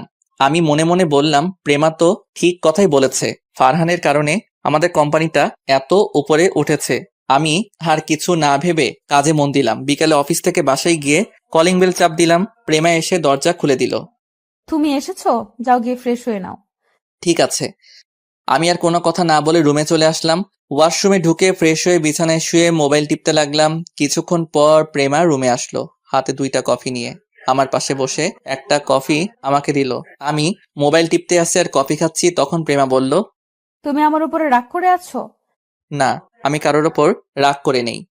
তাহলে তুমি আমার সাথে কথা বলছো না কেন? আমি তো ফারহানের সাথে কথা বলতে চাইনি। আমি এখন ও ব্যাপারে তোমার সাথে কথা বলছি। আমার এমনি ভালো লাগছে না। তোমার কি শরীর খারাপ? আমার কোলে মাথা দাও, আমি তোমার মাথায় হাত বুলিয়ে দিচ্ছি। না থাক, লাগবে না, এমনি ঠিক হয়ে যাবে। তোমার না লাগলেও আমার লাগবে। বলে আমার মাথাটা প্রেমার কোলে নিয়ে গেল। আমার মাথায় প্রেমা হাত বুলিয়ে দিচ্ছে। আমার কাছে অনেক ভালো লাগছে। পরের দিন সকালে সবাই মিলে নাস্তা করছি। হঠাৎ প্রেমা মাথা ঘুরে পড়ে গেল। আমি প্রেমাকে কোলে নিয়ে দ্রুত গাড়িতে শুয়ে দিয়ে হাসপাতালে নিয়ে আসলাম। আমার আব্বু আম্মু এসেছে। ডাক্তার প্রেমাকে কেবিনের ভিতরে নিয়ে গেল। শ্বশুর শাশুড়িকে ফোন দিয়ে হাসপাতালে আসতে বললাম। কিছুক্ষণ পর শ্বশুর শাশুড়ি হাসপাতালে চলে আসলো। রাসেল, প্রেমার কি হয়েছে? আব্বু, চিন্তা করবেন না, হঠাৎ মাথা ঘুরে পড়ে যায়। আমি ওকে দ্রুত হাসপাতালে নিয়ে আসি। ডাক্তার ভিতরে প্রেমাকে দেখছে, এখনো বাহিরে আসে নাই। কিছুক্ষণ পর একজন ডাক্তার বেরিয়ে আসলো। আমি ডাক্তারের কাছে গিয়ে বললাম, ডাক্তার, আমার প্রেমার কি হয়েছে? তখন ডাক্তার হাসতে হাসতে বলল, আরে চিন্তার কোনো কারণ নেই, আপনাদের জন্য একটা খুশি সংবাদ আছে। খুশির সংবাদ মানে? মানে হলো আপনি বাবা হতে চলেছেন, এখনই সবাইকে মিষ্টি খাওয়ান। ডাক্তার, আপনি সত্যি বলছেন আমি বাবা হতে চলেছি? তবে ওকে বাড়ি কাজ করতে দেওয়া যাবে না, এতে আপনার সন্তানের ক্ষতি হতে পারে। ঠিক আছে ডাক্তার, আমরা কি প্রেমার সাথে দেখা করতে পারি? অবশ্যই, আর আপনারা এখনই তাকে বাসায় নিয়ে যেতে পারেন। ধন্যবাদ ডাক্তার। ডাক্তার আর কোনো কথা না বলে চলে গেল। আমরা সবাই প্রেমার কেবিনে ঢুকলাম। সবাই অনেক খুশি। আব্বু আম্মু, দাদা দাদি হবে, শ্বশুর শাশুড়ি, নানা নানি হবে। আম্মু গিয়ে প্রেমার পাশে বসে বলল, এখন কেমন লাগছে মা? মাথাটা কেমন ঘুরছে। সমস্যা নেই, কিছুক্ষণ পর ঠিক হয়ে যাবে। আরো কিছুক্ষণ কথা বলে প্রেমাকে বাসায় নিয়ে আসলাম। শ্বশুর শাশুড়ি তাদের বাসায় চলে গেল। আমি প্রেমাকে বিছানায় শুয়ে কিছুক্ষণ রেস্ট নিতে বললাম। 2 দিন পর সবাই বসে রাতের খাবার খাচ্ছি। তখন প্রেমা বলল, আব্বু আম্মু, আমি কালকে থেকে অফিসে বসতে চাই। তুমি তো অসুস্থ, তুমি কিভাবে অফিসের কাজ করবে? আমি এখন সুস্থ আছি, আর হতে এখনো অনেক দেরি আছে। তুমি কি পারবে অফিসে কাজ করতে? আমি না পারলে তুমি তো আছো। ঠিক আছে মা, তুমি যা বলবে তাই হবে। আমিও আর কিছু বললাম না। খাবার খেয়ে নিজের রুমে চলে আসলাম। রুমে এসে বিছানায় শুয়ে মোবাইল টিপতে লাগলাম। কিছুক্ষণ পর প্রেমা রুমে আসলো। আমাকে পিছন থেকে জড়িয়ে ধরলো। আচ্ছা প্রেমা, তুই বাচ্চা না হওয়া পর্যন্ত বাসায় থাকলে কি হয়? আমি বাসায় থেকে কি করব? আমার বাসায় ভালো লাগছে না, আর এখনো তো অনেক দেরি আছে বাচ্চা হতে। ঠিক আছে, এখন শুয়ে পড়ো। তারপর প্রেমা আমাকে জড়িয়ে ধরে শুয়ে পড়লো। এইভাবে দেখতে দেখতে 1 মাস চলে গেল। ফারহানের সাথে আমাদের বন্ধুত্ব হয়ে গেছে। কয়দিন পর পর আমাদের অফিসে আসে। আজকে ফারহান প্রেমাকে অফিসের কি কাজের জন্য রেস্টুরেন্টে ডাকছে। আমাকে বলছে যাওয়ার জন্য, তবে অফিসের কাজের চাপের জন্য আমি যেতে চাইনি। প্রেমা একা গেছে গাড়ি নিয়ে। আমি অফিসে বসে কাজ করতে লাগলাম। এবার একটু ওদিক থেকে ঘুরে আসি। প্রেমা আর ফারহানের মধ্যে কি কথা হচ্ছে? বলো, কি কাজের জন্য ডেকেছো? ফারহান এবার একটা গোলাপ নিয়ে প্রেমার সামনে হাঁটু গেড়ে বসে বলতে লাগলো, রেস্টুরেন্টে তারা দুজন এবং রেস্টুরেন্টের লোক ছাড়া কেউ নেই। প্রেমা, আমি তোমাকে প্রথম যেদিন আমার অফিসে দেখি সেদিন থেকে আমার তোমাকে ভালো লাগে। এরপর আস্তে আস্তে তোমাকে ভালোবেসে ফেলেছি। প্লিজ তুমি আমাকে ফিরিয়ে দিও না। আমি সত্যি তোমাকে অনেক ভালোবাসি। এটা তুমি কি বলছো? আমি তোমাকে বন্ধু ছাড়া অন্য কিছু কখনো ভাবিনি। আর তুমি জানো আমার স্বামী আছে, আমার পেটে রাসেলের সন্তান। তুমি কি করে এ কথা বলতে পারলে? আমি তোমার কাছে এরকম একটা কথা কখনো আশা করি নাই। আমি জানি তোমার স্বামী আছে, তোমার পেটে রাসেলের সন্তান। তুমি চাইলে রাসেলকে ডিভোর্স দিয়ে দাও, আমি তোমার সন্তানের কোনো ক্ষতি করতে বলবো না। আর ওই রাসেলের কি আছে? আমার সব কিছু আছে। আমি তোমাকে অনেক সুখে রাখবো। তোমাকে আমি অনেক ভালো মনে করছি, কিন্তু তুমি যে এতটা খারাপ তা আমার জানা ছিল না। আমি রাসেলকে নিয়ে অনেক সুখেই আছি। আজকে থেকে তুমি আমার সাথে কোনো যোগাযোগ করবে না। আমি চাই না তোমার কারণে আমার সংসারে অশান্তির সৃষ্টি হোক। তুমি কি জানো তুমি অফিসে না থাকলে তোমার স্বামী অফিসে কি করে? তোমার স্বামী তোমার বান্ধবী নদীর সাথে প্রেম করে। এটা আমি কখনো বিশ্বাস করি না। রাসেলকে আমি ভালো করে চিনি, সেরকম কাজ কখনো করবে না। আমি জানতাম তোমার বিশ্বাস হবে না। ঠিক আছে, আমার সাথে তোমার অফিসে চলো, তারপর দেখবে তোমার স্বামী অফিসে বসে কি করে। আমার স্বামীর উপর অনেক বিশ্বাস আছে আমার। ঠিক আছে, তুমি যখন বলছো তাহলে চলো। তারপর প্রেমা আর ফারহান অফিসে আসতে লাগলো। আর এদিকে আমি অফিসে বসে কাজ করতে আসি। হঠাৎ নদী আমার কেবিনের সামনে এসে বলল, ভিতরে কি আসতে পারি? আরে নদী, তুমি আসো, বসো। নদী ভিতরে ঢুকে একটা চেয়ারে বসলো। কি ব্যাপার, আজকে প্রেমাকে দেখছি না যে? প্রেমা কোথায়? প্রেমা অফিসের কাজের জন্য ফারহান কোম্পানির সাথে দেখা করতে গেছে। ও, তা বলো, কি খাবে, চা না কফি? কফি হলে চলবে। আমি পিয়নকে ফোন দিয়ে বললাম 2টা কফি নিয়ে আসতে। কিছুক্ষণ পর পিয়ন কফি নিয়ে আসলো। দুজনে বসে কফি খেতে লাগলাম। রাসেল, তোমার সাথে আমার কিছু কথা আছে। কি কথা বলো? আসলে তোমাকে যেদিন না বুঝে থাপ্পড় মারি, সেদিন থেকে আমার কেমন জানি লাগছে। তোমার সাথে কথা বলতে আমি তোমাকে ভালোবেসে ফেলেছি। এটা তুমি কি বলছো নদী? আমার বিয়ে হয়ে গেছে, আর প্রেমা যদি এটা জানতে পারে তাহলে তোমাকে অফিসে আর আসতে দিবে না এবং তোমার সাথে বন্ধুত্ব নষ্ট করে দিবে। তোমাকে সত্যি আমি অনেক ভালোবেসে ফেলেছি, প্লিজ তুমি আমাকে ফিরিয়ে দিও না। তুমি প্রেমার বান্ধবী দেখে কিছু করলাম না, তা না হলে এখনই ঘাট ধাক্কা দিয়ে অফিস থেকে বের করে দিতাম। ঠিক আছে, তুমি যখন আমাকে ভালোবাসতে পারবে না তাহলে আমাকে একটাবার জড়িয়ে ধরবে, প্লিজ। তুমি না করো না, আমি আর কখনো তোমার কাছে ভালোবাসার কথা বলবো না। আমি ভাবলাম জড়িয়ে ধরতে তো বলছে, এর থেকে তো বেশি কিছু বলে নাই। ঠিক আছে, শুধু বন্ধু বলে জড়িয়ে ধরতে বললাম।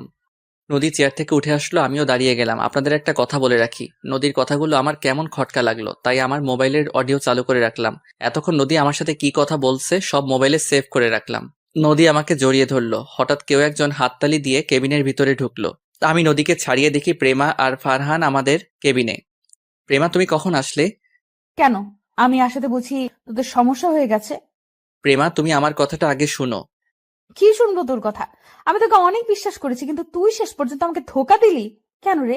আমি কি তোকে কম ভালোবাসা দিয়েছি তার জন্য তুই নদীর সাথে কেবিনে বসে রোম্যান্স করবি? প্রেমা, তুমি আমাকে ভুল ভাবছো, আমাদের মধ্যে কিছুই নেই। আগে আমার কথাটা শোনো। আমি তোর কোনো কথা শুনতে চাই না। তুই একটা ধোঁকাবাজ। তোকে ভালোবেসে বিয়ে করে আমি জীবনের বড় ভুল করেছি।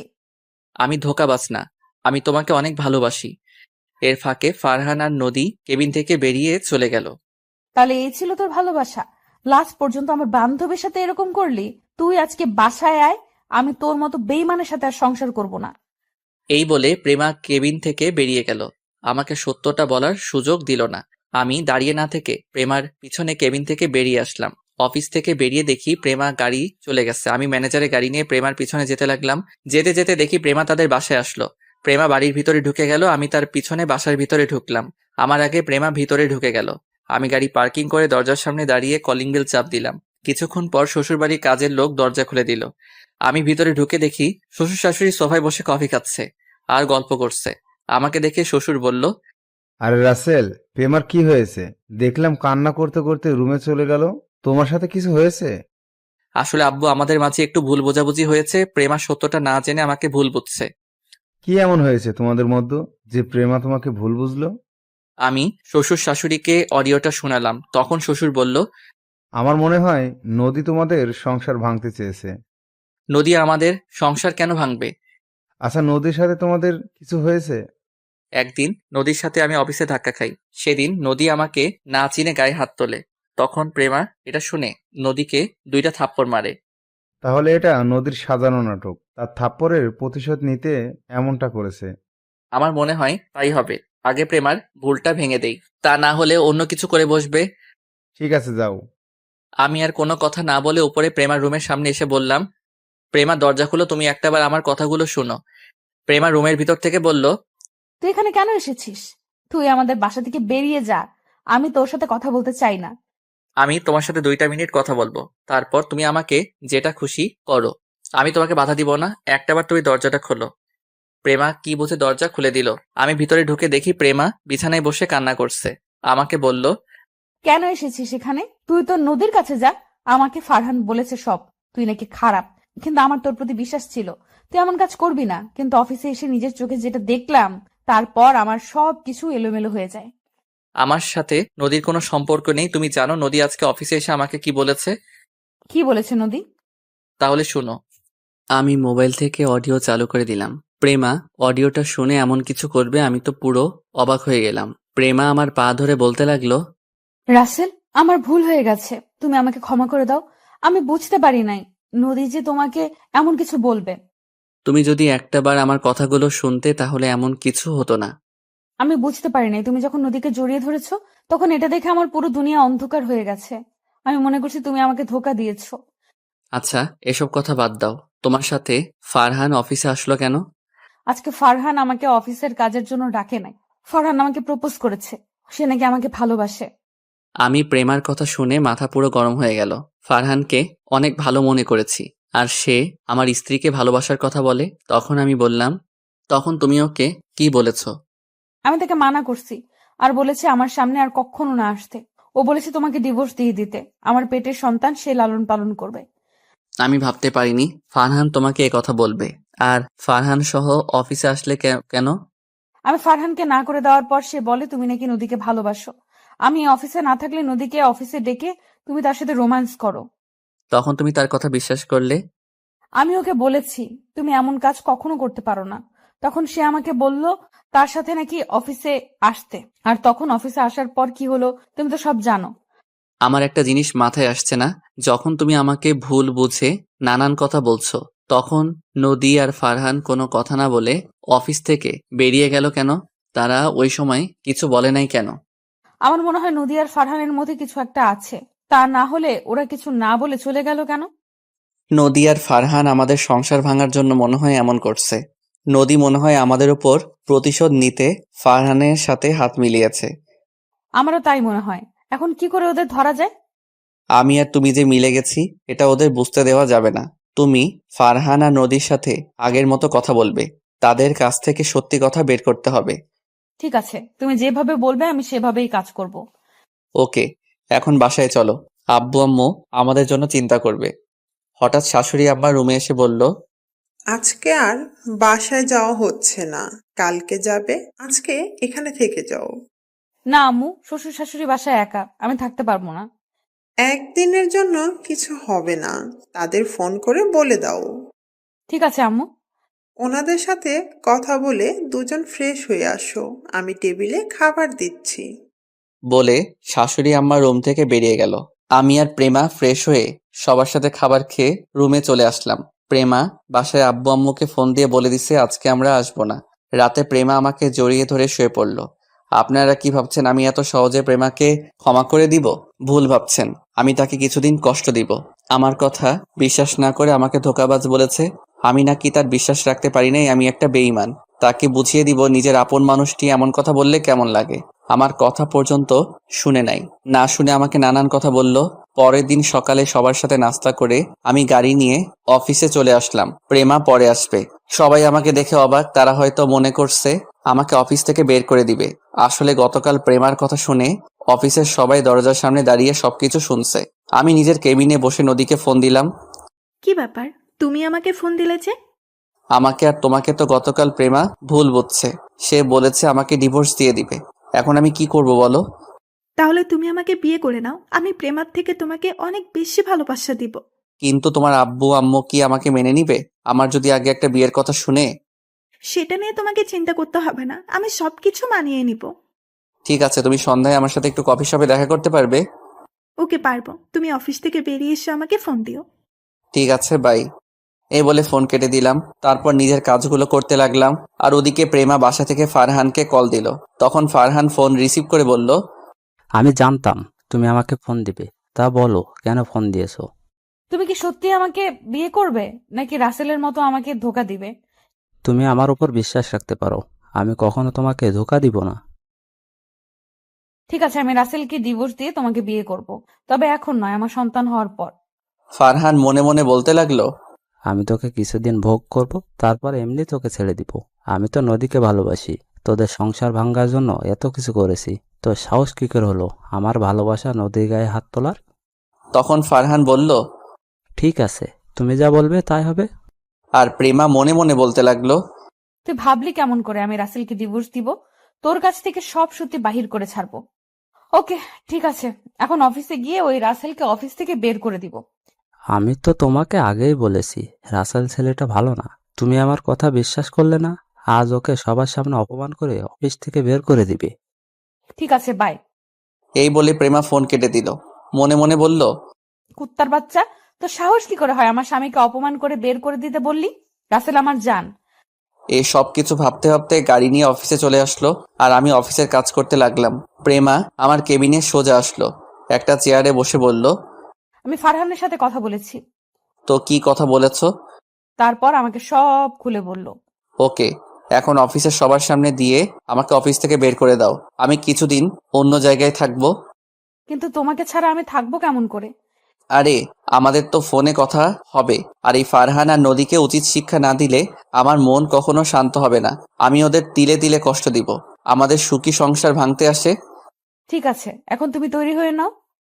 আমি প্রেমার কথা মতো নিজেকে ঠিক করে নিলাম। তারপর প্রেমা আমাকে কেবিন থেকে বের করে সবার সামনে বলল, তোকে অফিসে আসতে কে বলেছে? তোর মতো ছেলেকে আমি বিয়ে করে অনেক বড় ভুল করেছি। তুই এখনই অফিস থেকে বেরিয়ে যা।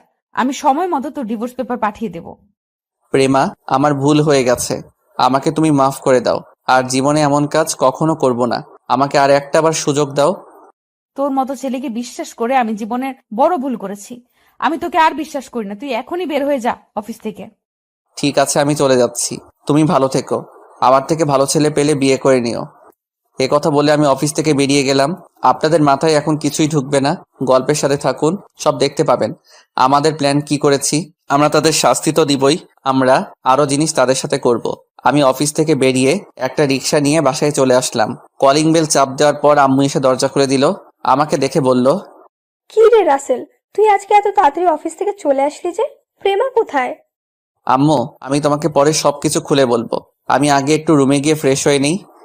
ঠিক আছে, যা।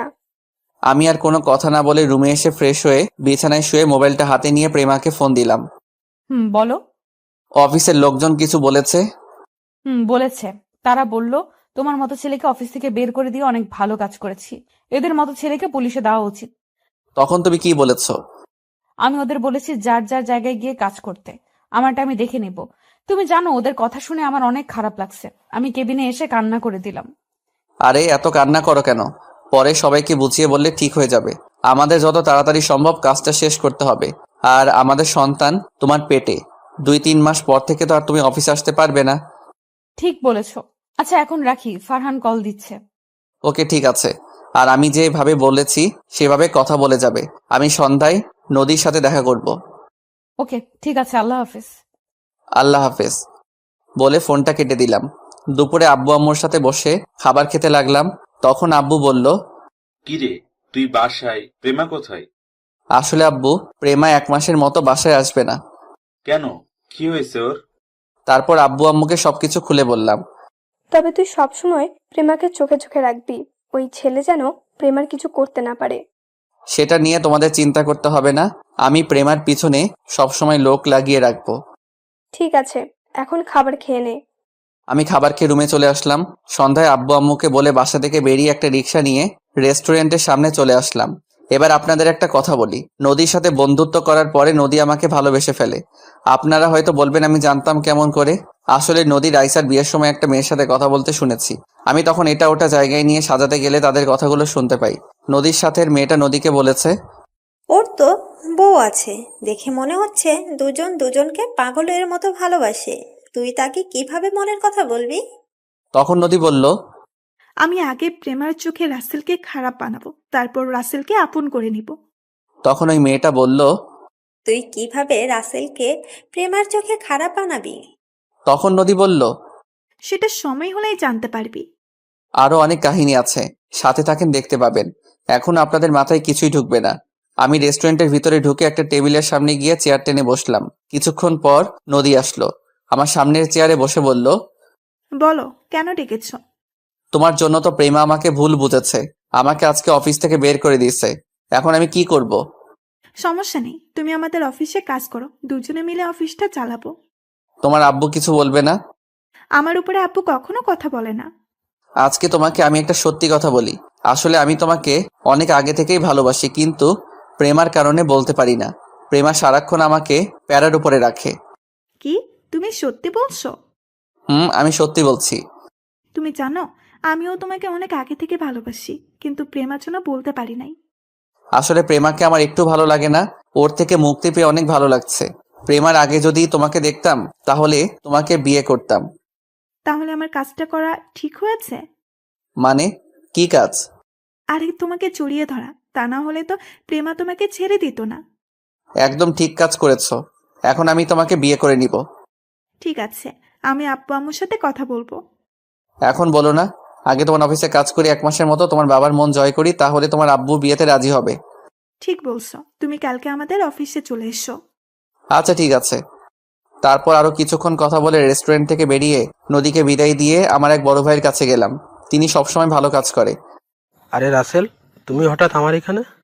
ভাইয়া, আমার কয়েকজন লোক লাগবে আমার স্ত্রীকে চোখে চোখে রাখার জন্য। কেন, তোমার পেছনে কেউ লাগছে? আমাকে শুধু একবার বলো, একবারে উচিত শিক্ষা দিয়ে দেবো। আসলে ভাইয়া তেমন কিছু না। তারপর ভাইয়াকে সবকিছু খুলে বললাম।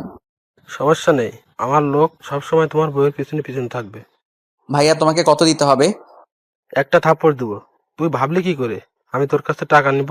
তুই না থাকলে আমি এতক্ষণ ওপরে থাকতাম।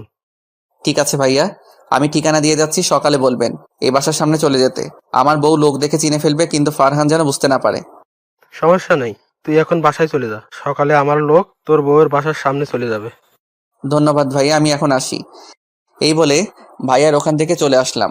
আসলে আমি একদিন অফিস থেকে আসার সময় রাস্তায় দেখি ভাইয়াকে কিছু ছেলে মারতে আসছে, তখন আমি ওখানে ছুটে গেলাম। আমি ওদের সবাইকে মারতে লাগলাম। ছেলেগুলো মার খেয়ে দৌড় দিয়ে পালালো। সেই থেকে ভাইয়ার সাথে পরিচয়। রাতে সবার সাথে খাবার খেয়ে রুমে এসে বিছানায় শুয়ে মোবাইল হাতে নিয়ে দেখি প্রেমা অনেকগুলো ফোন দিচ্ছে, তাই ফোন ব্যাক করলাম। বলো, এত ফোন দিছো কেন? তুমি এতক্ষণ কোথায় ছিলে? আমি কতগুলো ফোন দিছি। আসলে আমি খাবার খাচ্ছিলাম, মোবাইল রুমে ছিল। ও, তা এখন কি করো?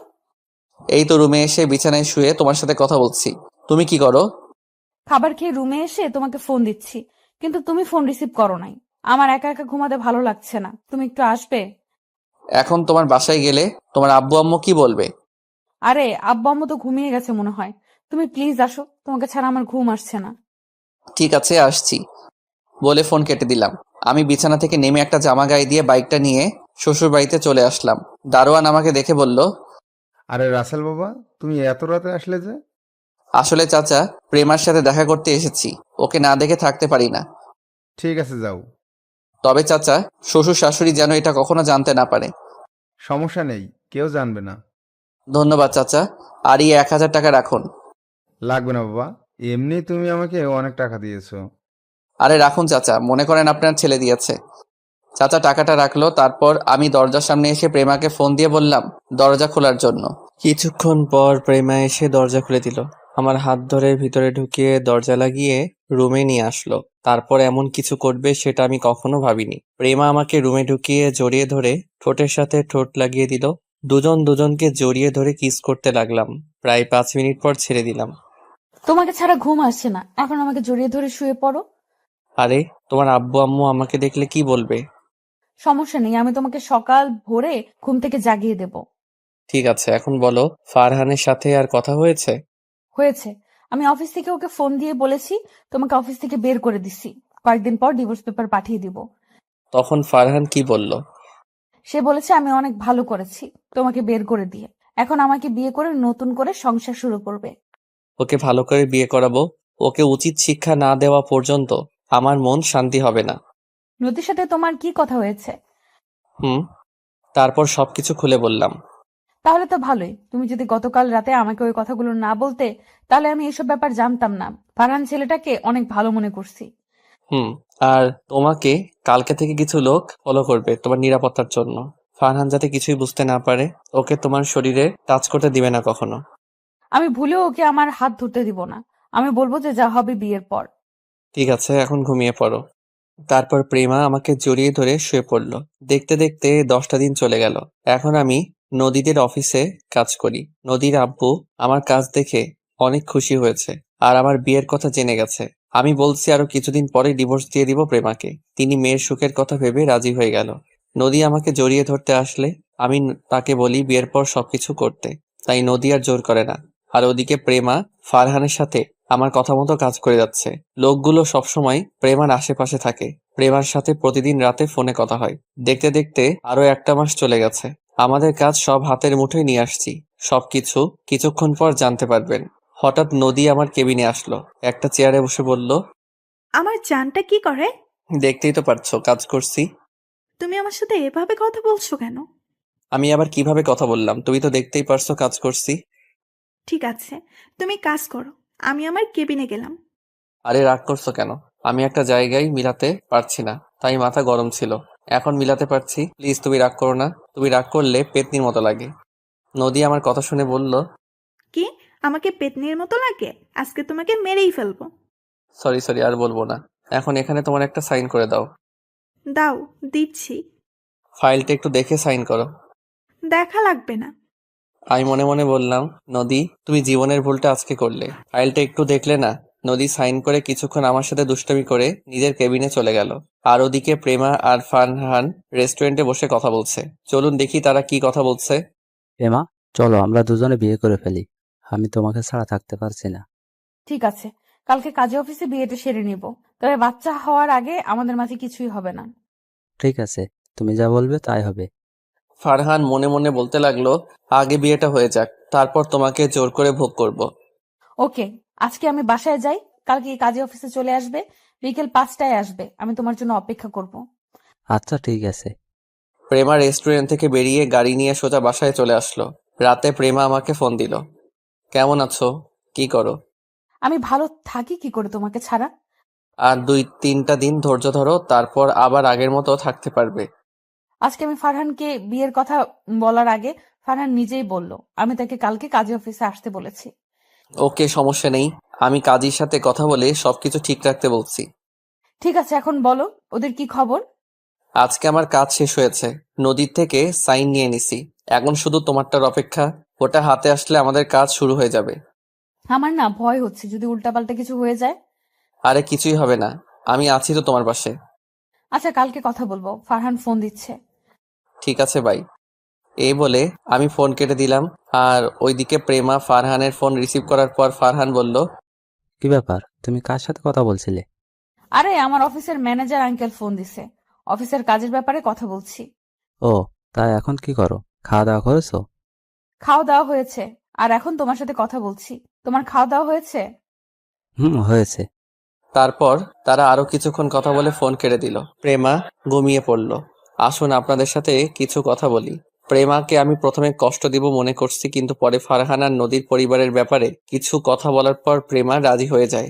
আর আমি কাজটা একা করতে পারবো না, তাই প্রেমার সাথে শেয়ার করি। প্রেমা আমার কথায় রাজি হয়ে যায়। রাজি হওয়ার কারণে তাকে কষ্ট দেইনি। পরে আমরা একটা প্ল্যান করি। কি প্ল্যান করছি তা 2 দিন পর জানতে পারবেন। ফারহান আর নদীকে নকল একটা ডিভোর্স পেপার দেখালাম। তারা মনে করছে আমাদের মধ্যে ডিভোর্স হয়ে গেছে। এবার চলুন ফারহান আর নদীর মধ্যে কি হচ্ছে। কি ব্যাপার নদী, তুমি এখন আমার সাথে আগের মতো কথা বলো না কেন? তুমি আমাকে ভুলে যাও ফারহান, আমি রাসেলকে ভালোবেসে ফেলেছি। ওকে আমার মনের ভেতরে জায়গা দিয়ে দিচ্ছি। এটা তুমি কি বলছো? আমাদের আজ 1 বছরের রিলেশন, আর তুমি এখন কি বলছো? তোমার সাথে মিলে রাসেল আর প্রেমা সংসার ভাঙছি, আর এখন তুমি কি বলো? সেটার জন্য তোমাকে ধন্যবাদ। তুমি প্রেমাকে বিয়ে করে নাও, আমি রাসেলকে বিয়ে করে নিই। আমি তোমাকে ছাড়া থাকতে পারবো না। তুমি কেমন ছেলে আমার ভালো করেই জানা আছে। তুমি মেয়েদের ফাঁদে ফেলে তাদের জীবনটা নষ্ট করে নতুন আরেকটা ধরো। বাহ বাহ, তুমি আমার কথাই বললে? তুমি কেমন মেয়ে এটা আমি জানি না? তুমি শিয়াবের সাথে কি করছো আমি সবকিছু জানি। ওর সাথে তো মিথ্যা প্রেমের অভিনয় করছি, একমাত্র তাদের সম্পত্তির লোভে। তাই ওর থেকে সবকিছু নিয়ে রাস্তায় নামিয়ে দিছি। ও, তার মানে আমার সাথেও এমন কিছু করতে, তাই না? কিন্তু আমার কিছুই তো তুমি নিতে পারবে না।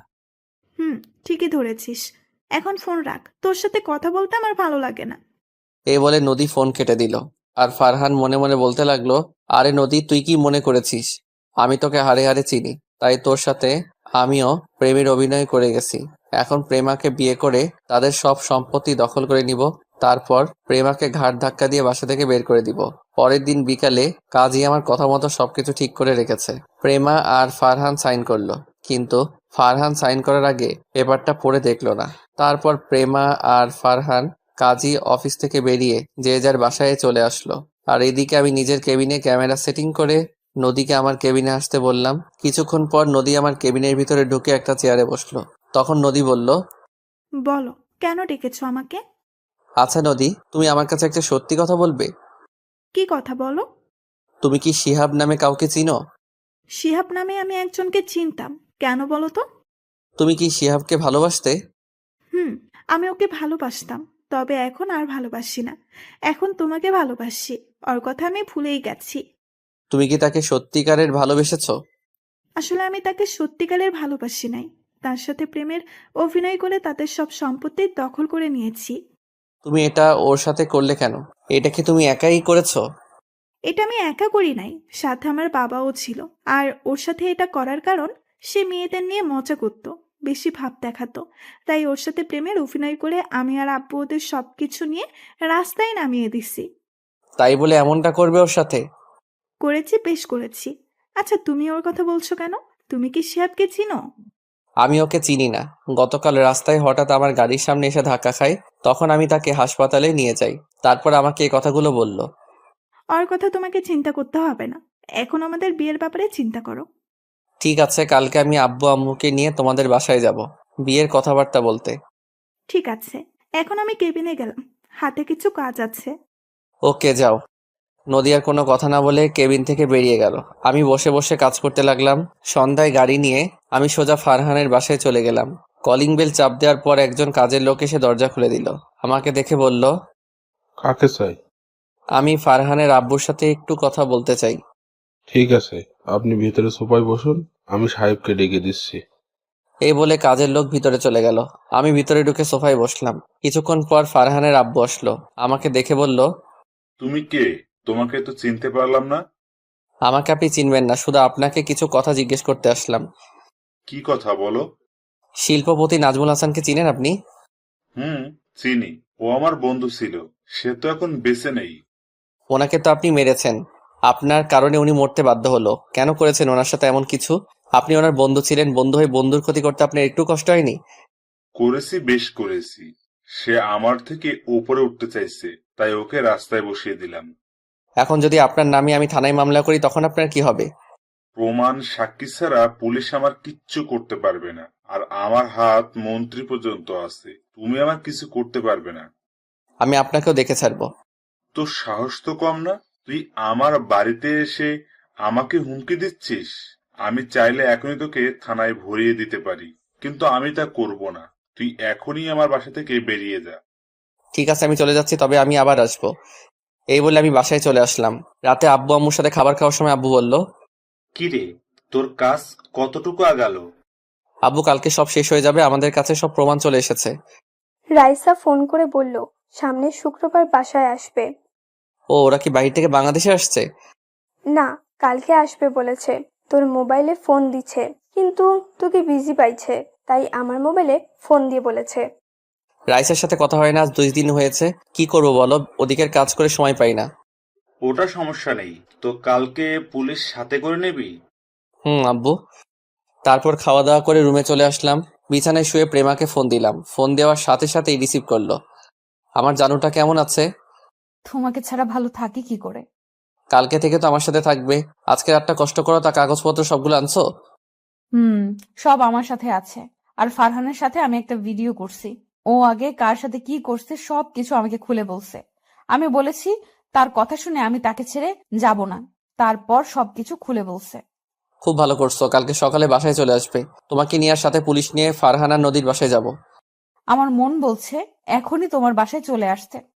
না জানু, রাতটা কষ্ট করে কাটিয়ে সকালে চলে এসো। ঠিক আছে। তারপর আরো কিছুক্ষণ কথা বলে ঘুমিয়ে পড়লাম। সকালবেলা ঘুম থেকে উঠতে বুকটা কেমন ভারী লাগছে। চোখ খুলে দেখি যাকে দেখলাম তাকে দেখে তো অবাক হয়ে গেলাম। ঠিকই ধরেছেন, প্রেমা। আমি উঠতেই প্রেমার ঘুম ভেঙে গেল। তখন আমি তাকে বললাম, প্রেমা তুমি কখন আসলে? আমি সকাল ভোরে চলে এসেছি, তোমাকে ছাড়া থাকতে ভালো লাগছে না তাই চলে আসলাম। ঠিক আছে, এখন উঠো, আমি ফ্রেশ হব। আর একটু থাকো না, অনেকদিন পর তোমাকে জড়িয়ে ধরলাম। ঠিক আছে থাকো, এখন বলো আব্বু আম্মু কি জানে তুমি বাসায় এসছো? আম্মু তো দরজা খুলে দিল। তোমার আব্বু আম্মু জানে তুমি আমার কাছে আসবে? তারা কেউ জানে না, শুধু দারোয়ান চাচা জানে। ও। প্রেমা আমাকে কিছুক্ষণ জড়িয়ে ধরার পর দুজনে ফ্রেশ হয়ে সবার সাথে নাস্তা করে বেরিয়ে পড়লাম থানার উদ্দেশ্যে। থানায় এসে একজনের কেবিনের ভিতরে ঢুকে গেলাম। ওসি সাহেব, আপনার সাথে কিছু কথা ছিল। আপনি আপনার বউকে কেমন আদর করেন? ওসি আমার দিকে তাকিয়ে বলল, হয় আর আমি ভাবির সামনে এমন কথা বলতে লজ্জা করে না? তুই তো জানিস আমার লজ্জা নেই। চুপ হারামি। ভাবি কেমন আছেন? আমি ভালো আছি, তুমি কেমন আছো? আমিও ভালো আছি। তো বলুন কি খাবেন? আমরা কিছু খাবো না। এই কথা বললে তো হবে না, আপনি এই প্রথম আমার থানায় আসছেন, একটা কিছু তো খেতেই হবে। শুধু কফি হলেই চলবে। তারপর রকি একজন কনস্টেবলকে বলল 3টা কফি নিয়ে আসতে। কিছুক্ষণ পর কনস্টেবল কফি নিয়ে আসলো। 3জনে কফিকে বেরিয়ে পড়লাম। সাথে আরো কিছু পুলিশ নিয়ে বের হলাম। রকি হচ্ছে আমার কলেজ ফ্রেন্ড। কিছুদিন আগে সে ওসির পদ পেয়েছে। তার সাথে মাঝে মাঝে যোগাযোগ হতো। এবার যেতে যেতে আসল ঘটনা আপনাদেরকে খুলে বলি। একদিন আমি অফিস থেকে বেরিয়ে এসে বাসায় যাওয়ার সময় রাস্তার পাশে একটা ছেলেকে দেখে গাড়ি দাঁড় করাই। আমি ছেলেটাকে দেখে মাথা নিচু করে বসে আছে। তখন আমি তাকে বললাম, কি হয়েছে তোমার, তুমি এইভাবে মাথা নিচু করে বসে আছো কেন? ছেলেটা মাথা ওঠার সাথে সাথে আমাকে দেখে বলল, আরে রাসেল, তুই? তোর সাথে অনেকদিন পর দেখা। আমার কথা বাদ দেই, কিন্তু তুই এখানে এইভাবে বসে আছিস কেন? এটা আমার কপালে লেখা ছিল। কি হয়েছে আমাকে খুলে বল। তোর জামা কাপড়ের এই অবস্থা কেন? তাহলে শোন, আমি নদী নামে একটা মেয়েকে ভালোবাসতাম। মেয়েটা আমার সাথে প্রেমের অভিনয় করে, আমাদের সব সম্পত্তি দখল করে নেয়। আমি তাকে অনেক বিশ্বাস করেছিলাম, কিন্তু সে আমার সাথে এমন কিছু করবে আমি কখনোই ভাবিনি। এটা তোর পাপের ফল। তোর যে সময় সবকিছু ছিল তখন তুই মানুষের সাথে কেমন আচরণ করতি, সেজন্য আল্লাহ তোর সাথে এমন করেছে। এখন বল, তোর আব্বু আম্মু কোথায়? আমার বাবার বন্ধু জাহিদ খান আব্বুর অফিস নিজের নামে করে নেওয়ার পর আব্বু হার্ট অ্যাটাক করে মারা যায়। এরপর শেষ সম্বল ছিল আমাদের বাড়িটা। এটা নদী এবং তার বাবা মিলে আমার থেকে দখল করে নেয়, কারণ বাড়িটা আমার নামে ছিল। কিছুদিন পর আব্বুর অফিসটা আমার নামে করে দিলেও কিন্তু তার আগে জাহিদ হাসান আমার আব্বুর থেকে নিয়ে যায়। সবকিছু হারিয়ে এখন কি করছিস? একটা ছোট বাসা ভাড়া নিয়ে আম্মু আর আমি থাকতাম। তারপর একটা অফিসে চাকরি নিই, কিন্তু সেই জায়গায় নদী আমার নামে নানান কথা বলে বসের কাছে। তারপর আমাকে অফিস থেকে বের করে দেয়। চাকরির জন্য অনেক জায়গায় ঘুরছি, কিন্তু কোথাও চাকরি পাইনি। নিজেকে শেষ করে দিতে চেয়েছি, কিন্তু আম্মুর কথা চিন্তা করে পারলাম না। পরে এই রাস্তায় কাগজ বোতল এগুলো টোকাই বিক্রি করে কোনো রকম চলি। এখন আম্মু অনেক অসুস্থ, ডাক্তার বলেছে আম্মু চিকিৎসা করাতে অনেক টাকার প্রয়োজন, কিন্তু আমি টাকা কোথা থেকে ব্যবস্থা করব? তাই এখানে বসে চিন্তা করতে লাগলাম। এখন দেখছিস, যে সময় তোর সবকিছু ছিল তখন গরিবদের মানুষ মনে করতি না, আর এখন সবকিছু হারিয়ে রাস্তায় বোতল কাগজ কুড়িয়ে চলতে হয়। ঠিকই বলেছিস। তোকে দেখে মনে হচ্ছে অনেক টাকা পয়সার মালিক হয়ে গেছিস। আমাকে কিছু টাকা দিবি আর একটা চাকরির ব্যবস্থা করে দিবি। আমি চাকরি করে তোর সব টাকা দিয়ে দিব। ঠিক আছে, তুই আমার গাড়িতে ওঠ। আগে তোর আম্মুকে হাসপাতালে নিয়ে যাই, তারপর তোর ব্যবস্থা করব। তারপর শিহাবকে গাড়িতে উঠিয়ে তার ভাড়া বাসায় চলে গেলাম। বাসায় এসে দেখি শিহাবের আম্মু কেমন করে শুয়ে আছে। আমার দেখে অনেক মায়া লাগলো। তারপর আমি আর শিহাব ওর আম্মুকে গাড়িতে উঠিয়ে হাসপাতালে ভর্তি করিয়ে দিলাম। ডাক্তারকে বলেছি ওনার চিকিৎসা করাতে যত টাকা লাগে আমি দিব। তারপর ডাক্তার শিহাবের আম্মুর চিকিৎসা শুরু করলো। শিহাব তার আম্মুর সাথে আছে। এখন তার আম্মু কিছুটা সুস্থ আছে। এই ছিল আসল ঘটনা। এবার বাস্তবে ফিরে আসি। আমি, প্রেমা আর রকি নদীদের বাসায় চলে আসলাম। নদী জানে আজকে তাকে দেখার জন্য আমার আব্বু আম্মু আসবে, কিন্তু সে তো জানে না আজকে ওকে আর ওর বাবাকে পুলিশের কাছে ধরিয়ে দিব। আমরা নদীদের বাসায় চলে আসলাম। কলিং বেল চাপ দেওয়ার পর কাজের বুয়া দরজা খুলে দিল। আমরা কাজের বুয়ার কোনো কথা না শুনে ভিতরে ঢুকে গেলাম। আমরা ভিতরে ঢুকে দেখি নদীর আব্বু সোফায় বসে আছে। আমাকে এবং আমার সাথে পুলিশ দেখে বলল, আরে রাসেল, তুমি? তা তোমার আব্বু আম্মু কোথায়? তোমার সাথে মেয়েটা এবং পুলিশ কেন?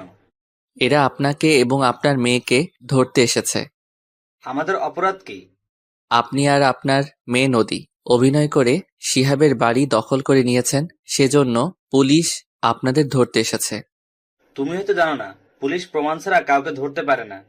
আমরা প্রমাণ ছাড়া আপনাকে এবং আপনার মেয়েকে ধরতে আসি নাই, প্রমাণ নিয়ে এসেছি। আর এই রাসেল আপনাদের নামে থানায় মামলা করেছে।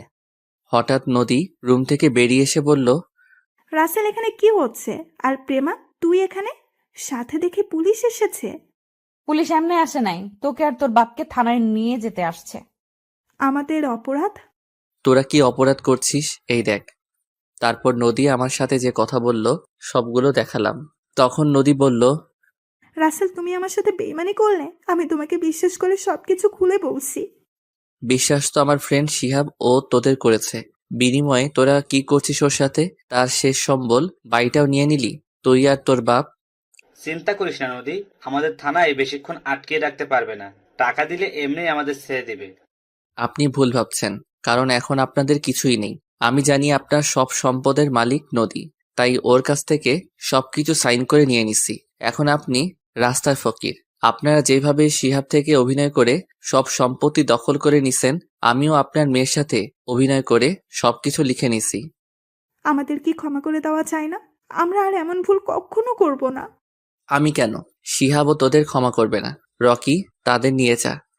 এই, এদের থানায় নিয়ে চলো। রকির কথা মতো পুলিশ নদী আর নদীর বাবাকে ধরে নিয়ে বাহিরে চলে গেল। বাহিরে আসার পর গাড়ি নিয়ে ফারহানের বাসায় যেতে লাগলাম। সাথে নদী আর নদীর বাপ ছিল। কিছুক্ষণ পর আমরা তাদের বাসায় চলে আসলাম। আমরা সবাই দরজার সামনে দাঁড়িয়ে কলিং বেল চাপ দিলাম। কাজের বুয়া এসে দরজা খুলে দিল। এখানেও কোনো কথা না বলে ভিতরে ঢুকে গেলাম। ভিতরে ঢুকে দেখি বাপ ছেলে সোফায় বসে কফি খাচ্ছে আর গল্প করছে। আমাদের দেখে ফারহান বলল, আরে প্রেমা, তুমি হঠাৎ আমার বাসায়? আবার সাথে দেখি রাসেল এবং পুলিশ, মানে কি? সেটা কিছুক্ষণ পর বুঝতে পারবি। তুই আবার এসেছিস আমার বাসায়, সাথে পুলিশ নিয়ে এসেছিস। তুই জানিস আমি একটা ফোন দিলে তোর সাথে পুলিশ ভয়ে বেরিয়ে যাবে।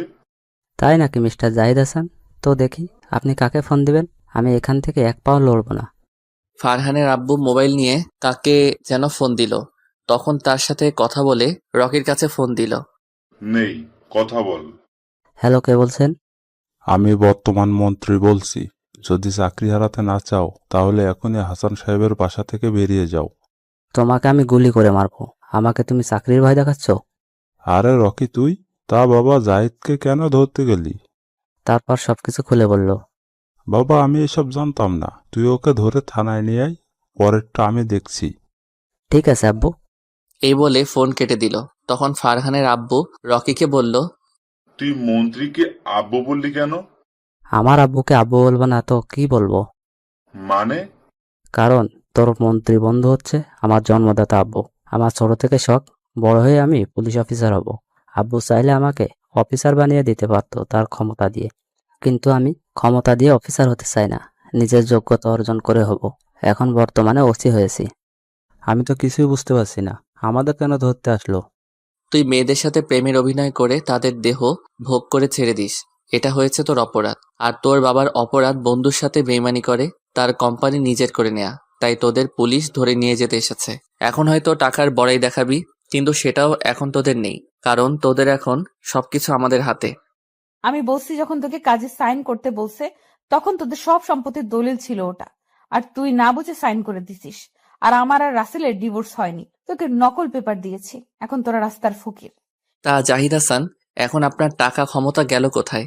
আপনি যে রকম বন্ধুর সাথে বেইমানি করছেন, তেমন আমার স্ত্রী আপনার ছেলের সাথে প্রেম এবং বিয়ের অভিনয় করে সবকিছু নিয়ে নিচ্ছে। আমরা জানি আপনার সয় সম্পদ আপনার ছেলের নামে। আচ্ছা, তুই যে আমাদের নামে এত কিছু বলছিস, তোর কাছে কি প্রমাণ আছে? তারপর ফারহানের আব্বুর ভিডিও এবং ফারহানের সাথে প্রেমার কথা বলার ভিডিও দেখালাম। রকি সবাইকে থানায় নিয়ে গেল। আমি আর প্রেমা বাসায় চলে আসলাম। আজ 5 দিন পর ফারহানকে 10 বছরের কারাদণ্ড দেওয়া হয়েছে। তার আব্বু আম্মুকে যাবজ্জীবন কারাদণ্ড দেওয়া হয়েছে। আর নদী এবং তার আব্বু আম্মুকে 20 বছরের কারাদণ্ড দেওয়া হয়েছে। এখন আমি আর প্রেমা হাসপাতালে যাচ্ছি। শিহাবের আম্মু এখন পুরোপুরি সুস্থ আছে। আজকে তাদের রিলিজ দিবে। হাসপাতালে গিয়ে শিহাব আর ওর আম্মুকে বাহিরে এনে গাড়িতে করে তাদের বাসার সামনে চলে আসলাম। সবাই গাড়ি থেকে নামার পর শিহাব বলল, রাসেল, তুই আমাদের এখানে এসেছিস কেন? এই বাসা তো নদী এবং তার আব্বু আমার থেকে নিয়ে গেছে। আগে তাদের ছিল, এখন তোদের হয়ে গেছে। মানে? মানে হলো, শিহাব কোনো কথা না বলে আমাকে জড়িয়ে ধরে কান্না করে দিল। তখন আমি বললাম, এই পাগল, কান্না করছিস কেন? তুই আমাদের জন্য এত কিছু করছিস, আমাদের বাড়ি ফিরিয়ে দিয়েছিস। শুধু বাড়ি না, তোদের কোম্পানিও আমি ফিরে এনেছি। এই হচ্ছে তোদের সম্পত্তির দলিল। বাবা, তুমি আমাদের জন্য যা করেছো, আমরা কখনো তোমার ঋণ শোধ করতে পারবো না। এখানে কিন্তু আমিও আছি। তুমি তো আমার কথা মতো সবকিছু করেছো। করেছি, তুমি তো করো নাই। ঠিক আছে, আমরা দুজনে করছি। তো যাওয়ার আগে শিহাব তোকে একটা কথা বলে যাই, কখনো গরিব দুঃখীদের অবহেলা করবি না, তাদের পাশে সবসময় দাঁড়াবি। তুই তো দেখছিস গরিব হলে কেমন কষ্ট, তাই এগুলো মাথায় নিয়ে সামনে এগিয়ে যাবি। আমি তোর কথা অক্ষরে অক্ষরে পালন করব। তারপর শিহাব আর তার আম্মুকে ভিতরে নিয়ে গেলাম। পরের দিন অফিসের সবকিছু বুঝিয়ে দিলাম। দেখতে দেখতে সেই দিনটা চলে আসলো। মানে প্রেমাকে হাসপাতালে নিয়ে আসা হলো। আজকে সকালে হঠাৎ প্রেমার ব্যথা উঠে। তারপর প্রেমাকে হাসপাতালে নিয়ে আসি। ডাক্তার অপারেশন রুমে আছে। প্রায় 1 ঘন্টা পর ডাক্তার বেরিয়ে আসলো। আমরা সবাই ডাক্তারের কাছে গেলাম। ডাক্তার, আমার স্ত্রীর কি অবস্থা? ভয়ের কোনো কারণ নেই। আপনার স্ত্রীর মেয়ে হয়েছে, আপনি বাবা হয়েছেন। সবাইকে মিষ্টি খাওয়ান। সত্যি বলছেন ডাক্তার? সত্যি। আমরা কি তার সাথে দেখা করতে পারি? অবশ্যই পারবেন। এ কথা বলে ডাক্তার চলে গেল। আমরা সবাই কেবিনের ভিতরে ঢুকলাম। আব্বু আম্মু শ্বশুর শাশুড়ি আমার মেয়েকে কোলে নিয়ে আদর করতে আসে। সবাই বলছে মেয়েটা আমার মতো হয়েছে। আব্বু আম্মু শ্বশুর শাশুড়ি কিছুক্ষণ থেকে কেবিন থেকে বেরিয়ে গেল। আমি আমার মেয়েকে কোলে নিয়ে প্রেমার পাশে বসলাম। তখন প্রেমা বলল, মেয়ে হওয়াতে তুমি খুশি না? কে বলছে আমি খুশি না? আমি অনেক খুশি হয়েছি। কিন্তু আমি খুশি হতে পারি নাই। কেন? আমি ভেবেছি তোমার মতো একটা ছেলে হবে, কিন্তু হয়েছে মেয়ে। তো কি হয়েছে? মেয়ে হচ্ছে ঘরের লক্ষ্মী। তা ঠিক আছে, কিন্তু এখন তো আমার আদর কমে যাবে। তুমি এখন তোমার মেয়েকে সবসময় আদর করবে। কে বলছে আমার আদর সবসময় তুমি পাবে? তাহলে আমাকে এখন জড়িয়ে ধরো, জড়িয়ে ধরে একটা কিস করো। ঠিক আছে, করছি। আমি মেয়েটাকে রেখে প্রেমার ঠোঁটের সাথে ঠোঁট লাগিয়ে দিলাম, তারপর দুজন দুজনকে জড়িয়ে ধরলাম। দেখতে দেখতে আজ 5টা বছর কেটে গেল। আমি এখন অফিস দেখাশোনা করি, প্রেমা বাসায় আব্বু আম্মু এবং আমার মেয়ে তিথির খেয়াল রাখে। সবাইকে নিয়ে অনেক সুখেই আছি। শিহাব এর ফাঁকে বিয়ে করছে, তার একটা ছেলে আছে। রিয়া আর রাফির বিয়ে হয়ে গেছে। রিয়ার যমজ 2টা মেয়ে হয়েছে, আর রাইসার একটা ছেলের সন্তান হয়েছে। আমার বোন স্বামী এবং ছেলের সন্তান নিয়ে অনেক সুখে আছে। রাইসা কিছুদিন আগে আমাদের বাসা থেকে বেরিয়ে গেল। এবার আসি রকির কথায়। আমি, রাফি, শিহাব এবং রকি আমরা সবাই একসাথে পড়াশোনা করছি। রকি ছেলেটা অনেক ভালো। তার বাপ মন্ত্রী থাকার পরেও কোনো অহংকার নেই তার ভিতর। সে কেমন গল্পের ভিতরে দেখেছেন। রকি এখন একজন পুলিশ অফিসার। রকি চাইলে আরো ওপরের লেভেলে যেতে পারত, কিন্তু সে টাকা আর বাবার ক্ষমতা দিয়ে ওপরে উঠতে চায় না। কিছুদিন আগে রকির বিয়ে হয়েছে, আমরা সবাই তার বিয়েতে গেছি। তো যাই হোক, রাতে সবার সাথে খাবার খেয়ে রুমে আসলাম। কিছুক্ষণ পর প্রেমা রুমে এসে দরজা লাগিয়ে বিছানায় এসে আমাকে জড়িয়ে ধরলো। কি ব্যাপার, তিথি কোথায়? ওকে ওর দাদা দাদির কাছে রেখে এসেছি। ওর দাদা দাদির কাছে রেখে আসলে কেন? কারণ আজকে তুমি আমাকে অনেক আদর করবে। ওর জন্য তোমাকে একটু আদর করতে পারি না। আমি আরেকটা ছেলে চাই। ও মা, তাই নাকি? আরেকটা লালন পালন করতে পারবে? অবশ্যই পারবো। তুমি আমাকে তিথির একটা ভাই এনে দাও। আমাকে তো অনেক পরিশ্রম করতে হবে। করতে হলে করবে, এখন কথা না বলে আমাকে আদর করো। আমি তোমার মাঝে হারিয়ে যেতে চাই। তাহলে আর দেরি কিসের? আমি তাহলে শুরু করে দেই। এই বলে প্রেমাকে জড়িয়ে ধরে ঠোঁটের উপর আক্রমণ করা শুরু করলাম। তারপর প্রেমার পুরো শরীরে কিস করতে লাগলাম। আস্তে আস্তে হারিয়ে গেলাম অজানা ঠিকানায়। হয়েছে, অনেক দেখছেন, এবার আপনারা আসতে পারেন। সবাই আমাদের জন্য দোয়া করবেন। ধন্যবাদ সবাইকে। প্রতিদিন ভালোবাসার নতুন নতুন গল্প পেতে চ্যানেলটি সাবস্ক্রাইব করে পাশে থাকা বেল বাটনে ক্লিক করুন।